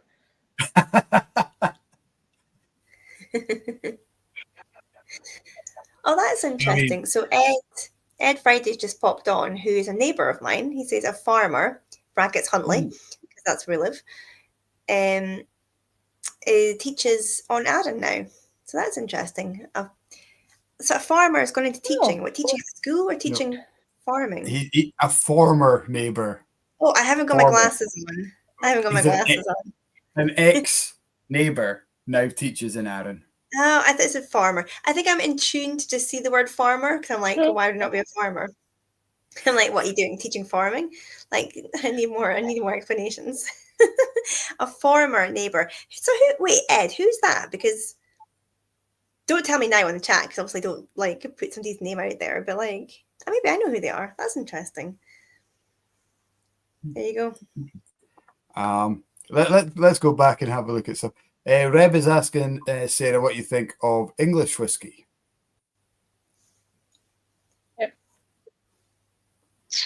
My experience of English whiskey is very limited.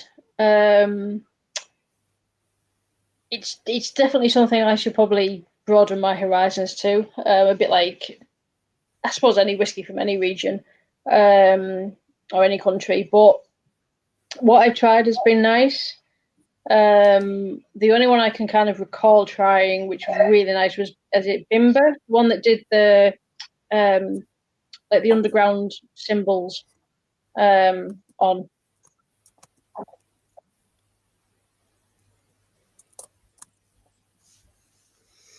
Yeah, I mean, I haven't tried a lot of English whiskey. Well, actually, I don't think I've tried any English whiskey at all, shockingly, which is really bad because there's a lot of distilleries in England right now that I could probably name 2 or 3 maybe. I know the Lakes is quite well known, but yeah, my English distilleries knowledge is not great, unfortunately. There's quite a few now. It's up to the high 30s, if not 40s, in terms of numbers. Bimber's popular one. I think the nearest one to me when I lived down in Redcar was Filey Bay, but I've never actually tried it. But I think it has won awards. Yeah, That's so Yorkshire distillery, isn't it? Yeah. Was it not Libby who's at Glasgow Distillery? Was she the brand ambassador for Filey Bay for a while too? She was, yeah. No, that's interesting. We need to get, if anybody on the chat actually knows anybody who works for any English distilleries, send me their names, because it'd be awesome to get somebody on from an English distillery, because we haven't I'm going to say we've had them on before, Kat. Like a distiller from an English distillery, like which ones? I'm joking. I was just seeing if you were paying attention. I was like, what? No, have we? I wasn't there. I was off that day. Don't test me. But no, it'd be cool I think we had Libby on, who talked a lot about her time at Filey Bay. Oh yeah, like an actual sort of a distillery manager or something. Because I know Jim Swan did a lot of work with some of them, the Norfolk guys, the English Distillery and Lakes. Jim Swan did a lot of work with, and they have now got Lakes Distillery have got Sarah Burgess, who was a former Macallan distillery. Yes, you're right, actually, because I was chatting to her at, what's it called? Spirit Bayside. Brain starting to shut down tonight. And yes, she was doing a sort of a half and half event, and I'm sure she is Lakes. Yeah, that's a really good point. Over from the guy from India who started distilling. Can't remember his name, but yeah, Sarah's now doing I'm not sure if she's done a full takeover, but she's now doing a lot of the work at Lakes. Pete Head, Frank saying that England is up to 53 distilleries. Wow. Now. Yeah, Cotswolds. Catching up to Scotland. Just another 100 to go. Yeah. But yeah, there's some good. We did a tasting. It was a blind tasting, and it was a world whiskey event that we had at the shop, and the English did come last. It was Scotland came third. It was, what did we have? What did we represent Scotland with? I think it was a local. I think it was either Glendronach or Glengarry. Came third. The winner was the Japanese. We had a Hibiki. Second was Ireland. Third was Scotland. Fourth was French, was the Armoric. And then fifth was the English. It was one of their rum casks. It was quite young. But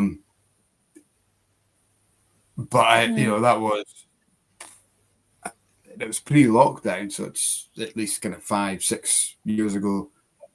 And I remember the only reason we started doing it, or we wanted to do it, was to push the English whiskey, because we took in a couple of cases of it when we opened, and we'd only sold one bottle, and it was a stag do, and the guy was really into his whiskey, so his mates bought him this English whiskey to let him drink it on the way down. I know English whiskey's come on so much since then, the last, well, let's say half a dozen years, and they've really, let's say, like Bimber's doing some really good stuff, Cotswold as well, and I was at the Lakes last month, popped in and tried a couple of theirs, bought 2 bottles. They've got a Manzanilla finish, which is phenomenal, really nice. So yeah, and like everyone, they have to start somewhere, yeah, they seem to be doing some pretty good stuff. I've just been writing down all the suggestions in the chat, and I did see that, Callum, about Brendan McCannon going over to Lakes as well. So I'm going to go and do some Instagram and LinkedIn stalking and see if I can snag me some English distillery peoples. We'll get some Irish ones too. It'd be nice to have some Irish ones. I've got a little sample bottle, I think, of the lake. Okay, that's cool. We need to start experimenting a bit more with. Well, I mean, I'm sure you've got quite a few samples kicking around work-related anyway that you have to, or unfortunately, work your way through just, in the line of duty and all that. Test. Yes, test. Yeah, I've got a lot of sample bottles that people, especially at festivals or people visiting, and they'll give me something. It might be either an Arran that's been an exclusive in the UK, so not come through the visitor centre, or from a different distillery, and they tell me what it is. I think, right, I'll remember that. It goes into the cupboard, and then I pull it out like months later, and I have no idea what this is.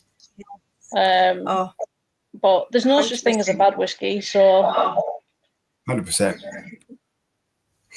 I am so bad for that. I get samples and I think, oh my God, that's so special. That's so nice. Somebody's given me that. I'm going to save that for a special occasion. That was so kind that they did that. And then I put it somewhere safe and totally forget about it. And quite often it hasn't got a label on. I think exactly as you said, I'm going to remember what that is. And I find these little, like, sort of, mystery bottles. I'm like, I don't know what that is. Like, should I drink it now? What do I do with it? Like, but the intention was there. It was very appreciated when it was gifted, but I just don't always remember what I've been given. But enjoyed all the same. Yeah, very much the same. Or people send the samples to the shop and Mike forgets to tell me about them. And then I'm like, where is that sample, Mike? He's like, oh yeah, that sample. Forgot to give it to you. I don't think that's ever happened in the history of a brewery whiskey shop. That is quite the statement. Let's put that in the Arran Chronicle, whatever the newspaper is called. Arran Banner. Don't you really get it in the Arran Banner? I'm not up to date with the current Guinness Book of Records. I'm sorry. My research wasn't as extensive as yours tonight. I put a lot of effort into tonight. I think I've done quite well. You have. I'm loving your Arran knowledge. Like, considering you haven't been there, you have done. You've done really well. You know more than me. I love it. I think you finally caught up with us, Sarah. Your internet's definitely catching up. It's great. It's like an hour and 45 minutes into the chat. Get in there.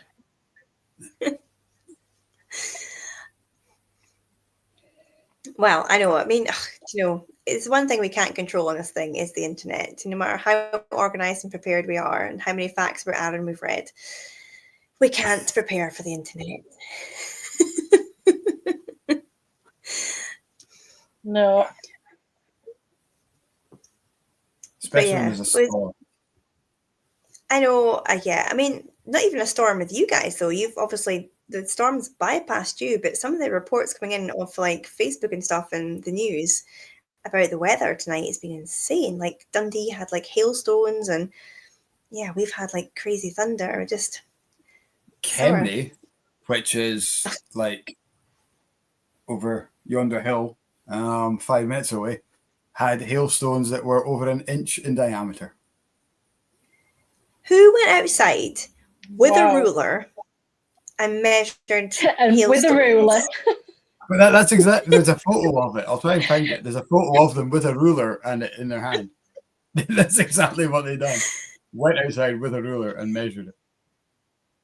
I love that moment, right? You're watching this like sort of biblical hailstorm, and the first thing you do is you run to your random drawer in the kitchen to find a school ruler. Do you know what I'm going to do, guys? I'm going to measure these. It's on Facebook so that everyone knows I was there. Yeah.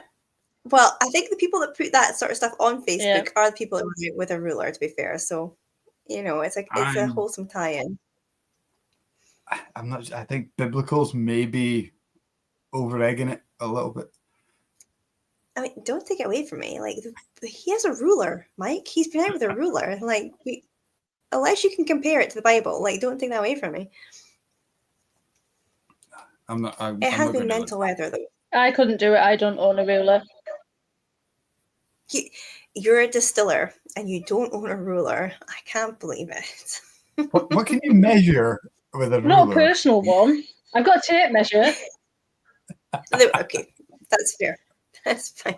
Are you guys on shutdown just now for silent season, or are you out of it, or what's your shutdown like for the summer? We're just out of it. We started up again not Monday before, so like coming up 2 weeks ago. We had originally it was planned to be 3 weeks shut down, and then it ended up being 4. But yeah, we're back into production now. Sort of all systems go, basically, gearing up for trying to meet our targets, I suppose. Yeah, I mean, I think like summer shutdown, no matter whenever you start up again, there's always something that breaks, even though it hasn't done anything for 2 to 3 weeks. When you restart it, it's like, nah, we're not doing that. I'm going to break. Without a doubt. Yeah, we've had problems with different things. But yeah, touch wood, it's as far as I'm aware, I'll find out in the morning when I go back to work. That I think we are all back properly working for now, till something else goes wrong. Yeah, I know, that's it. I know, like, as much as it's necessary, summer shutdown, and I know this from both sides of the kind of roles, it's a hard sell. Do you still, you guys still tour during shutdown, or do you not? Because it's quite a hard sell. Yeah, so we still do the tours and stuff during. Keep going, sorry. Yeah, show people a washback full of mouldy water. Show people a washback full of mouldy water. It doesn't have quite the same effect. Yeah. Come into this room, it smells like arse. Yeah, it's not quite as romantic. Yeah, pretty much.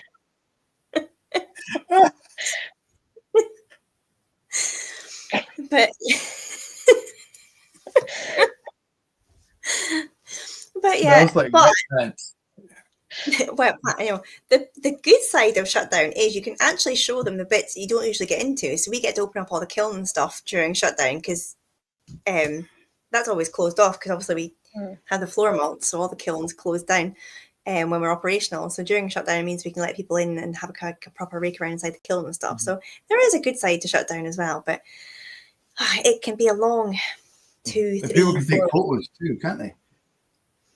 Oh yeah, there's no kind of rules about photos during shutdown, because nothing's working. But yeah, it can be a long slog sometimes. Yeah, it's the same with us. Like we sometimes, obviously, even during operation, the wash stills are open. If you're kind of in between distillations, but the spirit stills never get opened apart from shutdown, just to help them sort of like get the oxygen in and stuff like that, and the copper rejuvenate. I think that's a word, or something like that. So yeah, it's always interesting to see the spirit stills open during shutdown. Yeah, no, that's true as well. We open up the wash still as well, so you can actually see the rummager and stuff. And there's not many places you can see what rummager looks like. So there is definitely a nice side to visiting a distillery during silent season as well. Yeah, definitely. Even from a geeky side for me, like it's stuff that I don't get to see when I'm working. So it's always interesting for me to see certain stuff during shutdown as well. Yeah. Yeah, no, that's true. I think as for the community we've got here for whiskey fans, a shutdown distillery is something that's a little bit different, because they get to see that things. But as maybe a first time or a tourist who's not really in, they lose that. They lose the smells and they lose that working aspect, which is what really draws them in to a world they don't know. So yeah, I think if I was a tourist to Scotland and went to a distillery and it was in shutdown, I'd probably come out feeling a bit. It's a bit.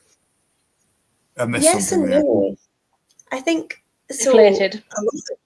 A lot of people who come to distilleries though don't even know it's a working factory they're coming to. Like they think it's a sort of staged tour. So like a lot of them don't even actually expect it to be a working environment. So, you know, to have that kind of tour through these buildings where it's quiet and they can actually hear the guide and hear the whole process and understand it.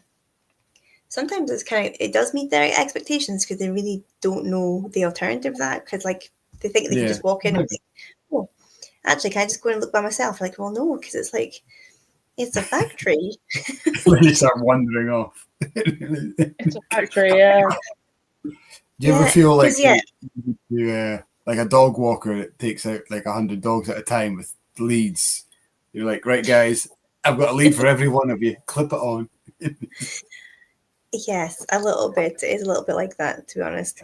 So yeah, a lot of people who are visiting us are literally visiting from, you know, ground zero. They've got no idea at all what to expect. So it's just nice for them to have that quiet moment with the guide and walk them through every room and be like, this is what happens here, and then that turns into that, and then that turns into that, without the sort of machines and sort of distillers trying to get past them, you know, in large groups and things. So there's definitely pros and cons to both sides of it, silent and production seasons as well.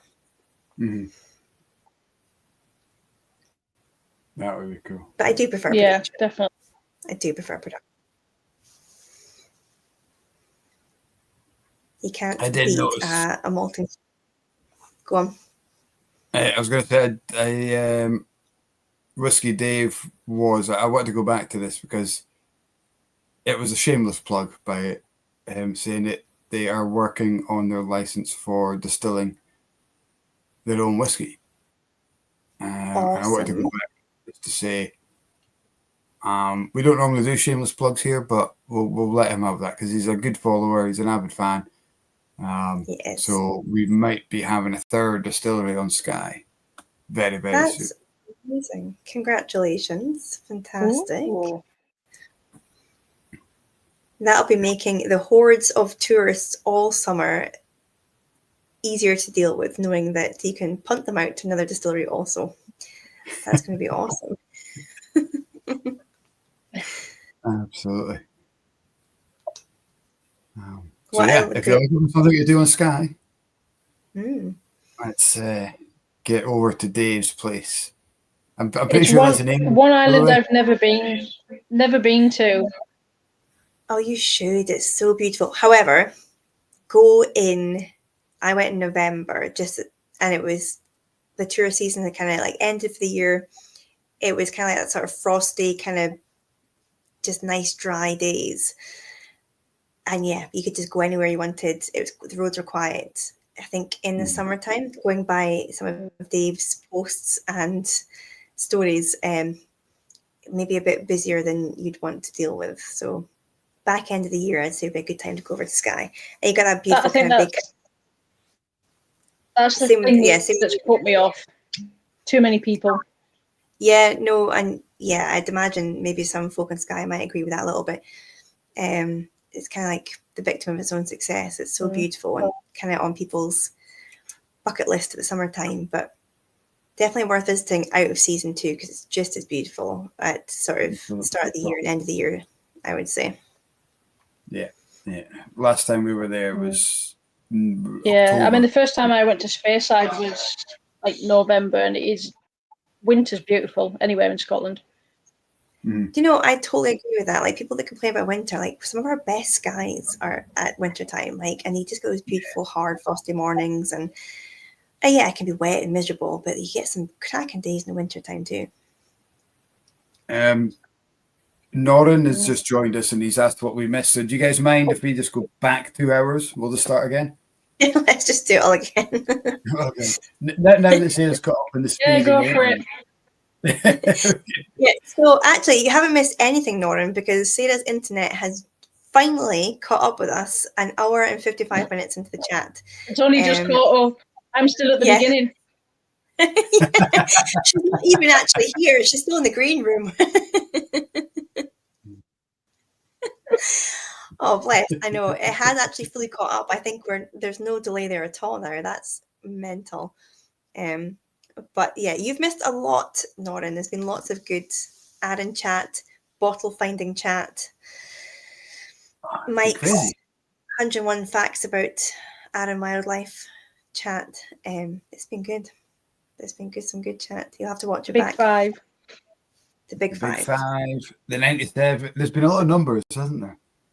It's been very number heavy. Measuring hailstones. There's been all sorts of excitement. Guinness World Book of Records. We didn't like Japan. A lot. Wet knickers. Yeah, it's been a lot.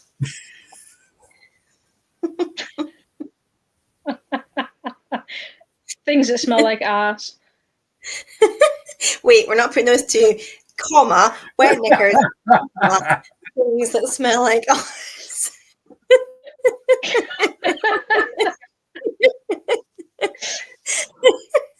Let's not end it off in that. Callum Renton will put that on a mug if we're not careful. Yeah, but the thing is, you just mentioned wet knickers and smells like arse. Ed Friday's last comment is he's just got his purple crown back.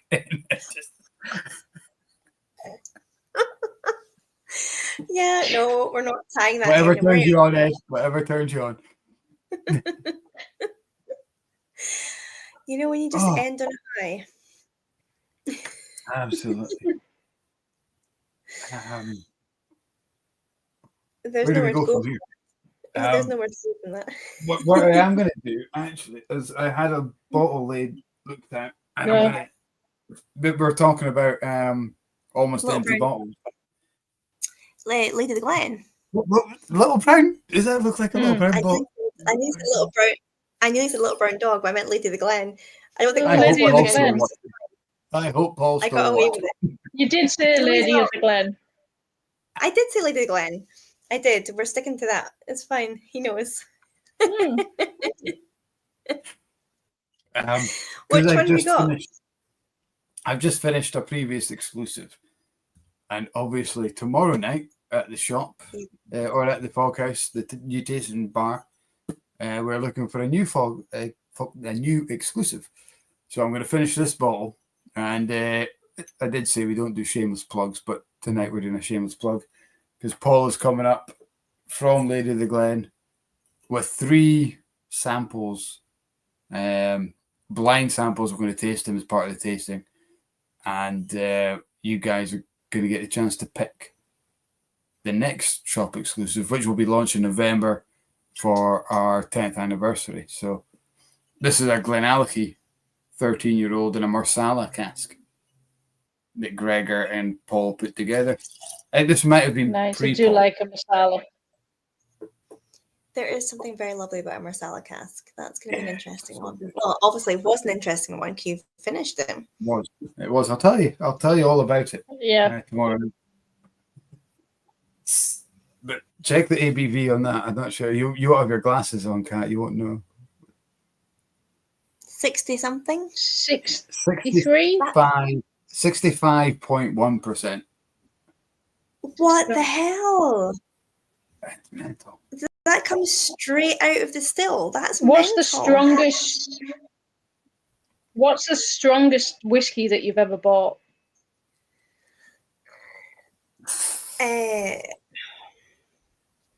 As in whiskey, not new make, or not, as in a pure whiskey. It's bottled, I think. Yeah, whiskey, not new. Yeah, proper whiskey. This must be up there. I think mine is about 61, and it was a Virgin Oak series. It was like a trilogy of, the Mike. It was the American Oak casks for Glengeady. Yeah, they were all high 60s, and I bought one. So it must be like 61 point something %. But that's the highest I've ever bought. Mike, you must be up there. What about you, Sarah? Yep.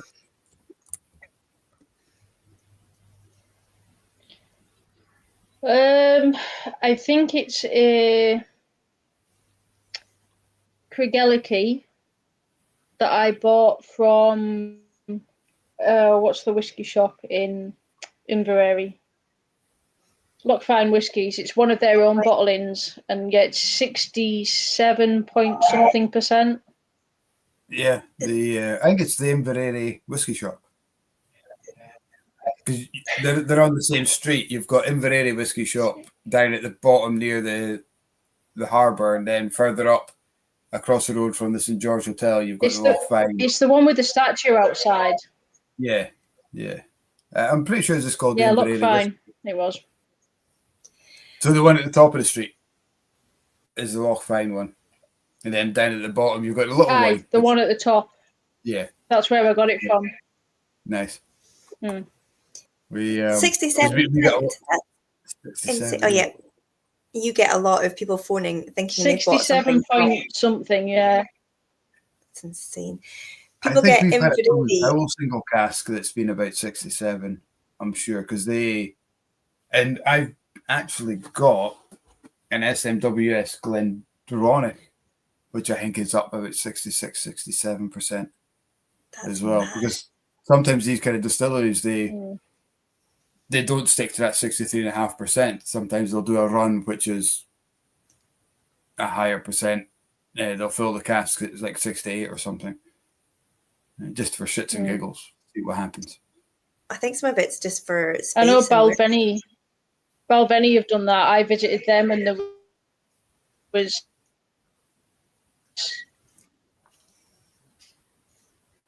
different percentages, because I was like, it was a bottling that they were doing, like a cut was different for that particular bottling. Mm. Yeah. That's the what about you guys high. at I home? don't think I could do. Oh. I think Dave said that their Torrebeg is 62.3. Can anybody beat 67%? I wouldn't have thought so.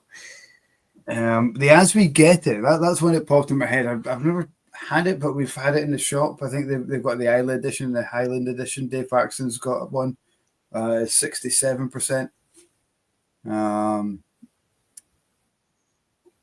Where's Roy? I'm guessing. I think you're in Sweden. Are you, Roy? Or where's Roy? They're saying he can legally buy 60% as a maximum, or Norway maybe. Reb is saying the Milk and Honey Apex cast strength are all over 62%.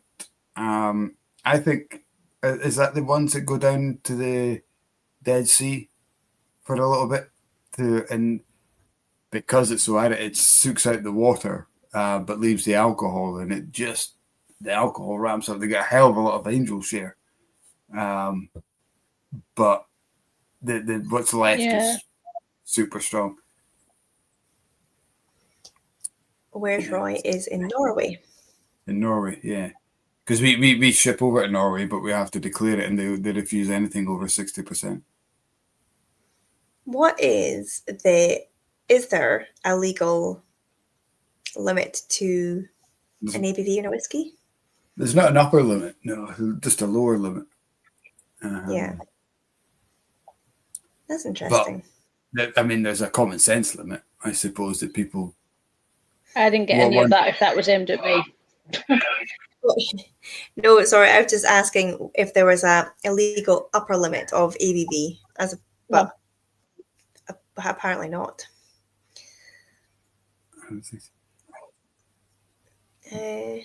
I guess there's a natural limit to it, unless you do something like what Milk and Honey do and send stuff down it's going to really eke that liquid out and work on the alcohol instead. It's you can make something. I mean, I know gin, the Bankery had the strongest gin. It was 72%, I think. Bernabéni, what is now Bernabéni Distillery, but that's done through just pure distillation. That's not done through time in a cask or anything, so they can work on that. Whereas a natural ingredient to make whiskey is that drop in the ABV over time. Unless you manipulate that in any kind of way, I suppose you probably could. Fill in a cask at higher strength. You could fill it. I dare say if you do a really high cut, just to see, because this is something you will know, Sarah. Is there a legal definition of what goes into the cask or what you can cut from that middle cut, a high and low percentage? Is there something there? Can you cut it to 80% and say we're going to bottle cask that?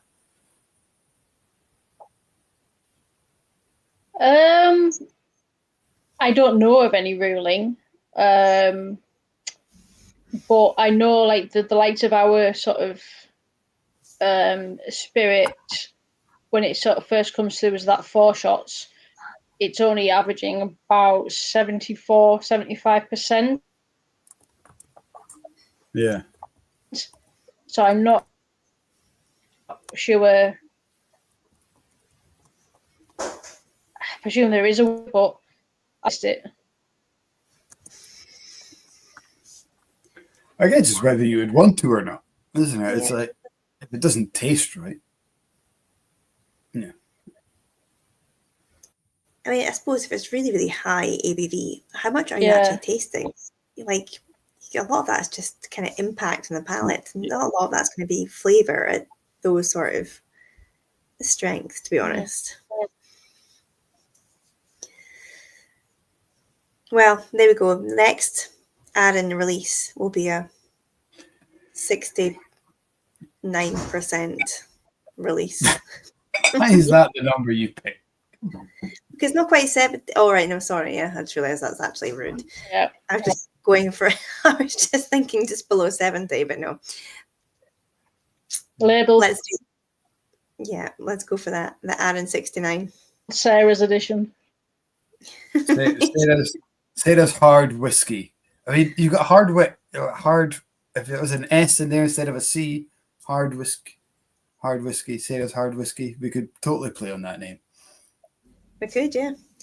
Distiller's edition. Yeah. There we go. You heard it here first. Next year's distillery exclusive. Hangover whiskey. Hangover whiskey. Brilliant. Sarah, it's been an absolute pleasure to be talking tonight. I apologise to the folk at home for the kind of lag. Sometimes we can't help it, especially when our guests give up their time and they're in the far-flung islands. I think it maybe had a lot to do with the current weather. But thank you so much. So many of you have stuck with us. Continue to ask questions, continue to watch. Thank you, guys. It's been an absolute pleasure to chat to you. I'm so glad Kat came over and bought that bottle.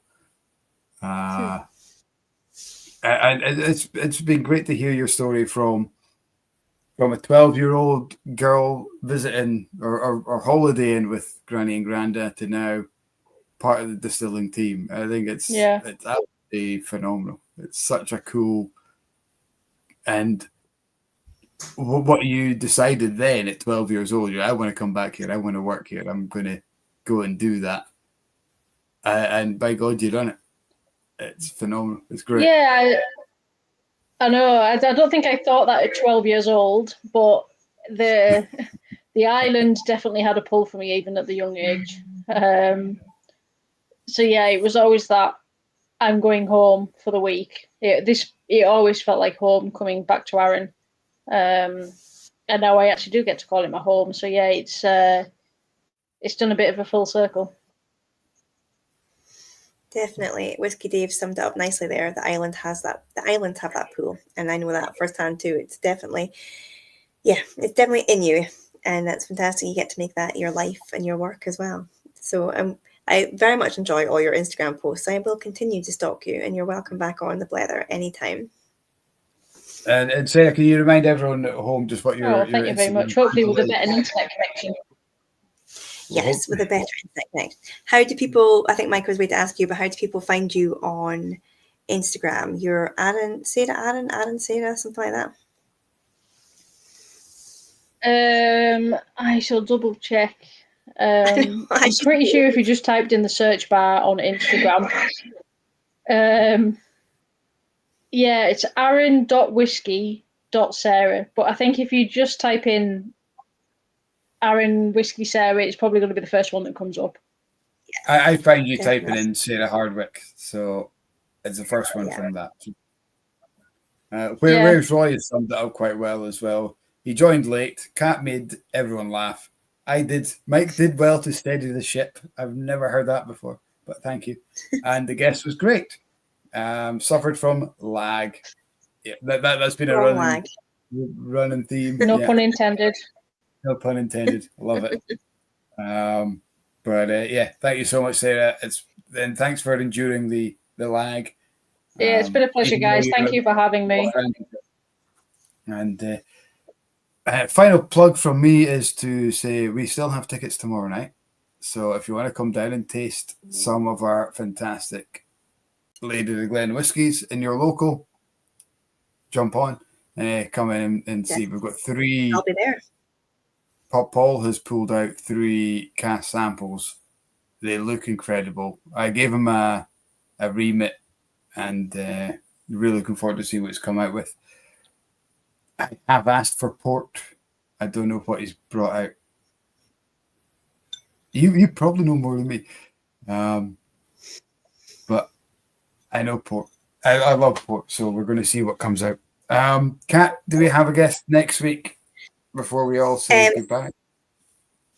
Let's just say it's a work in progress. Kat is catching up from a tour season and having kids home for holidays, so it's a surprise.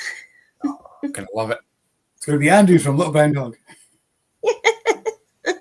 Exactly. Don't forget, talking to Little Brown Dog tomorrow, 12 o'clock.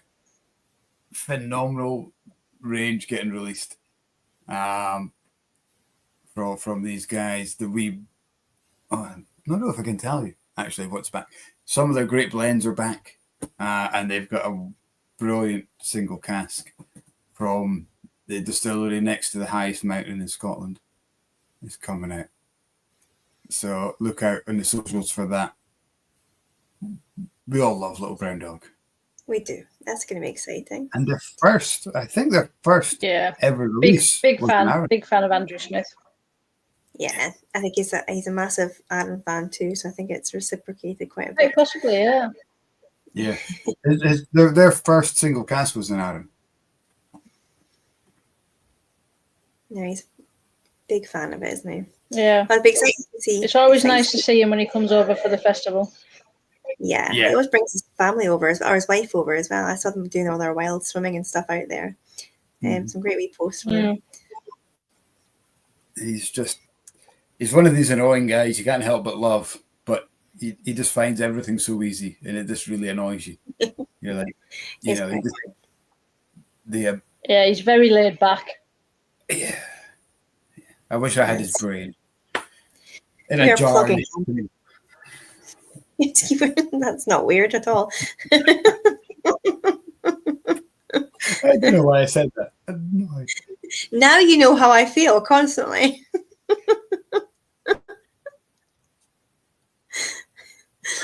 Well, on that note, good night, guys.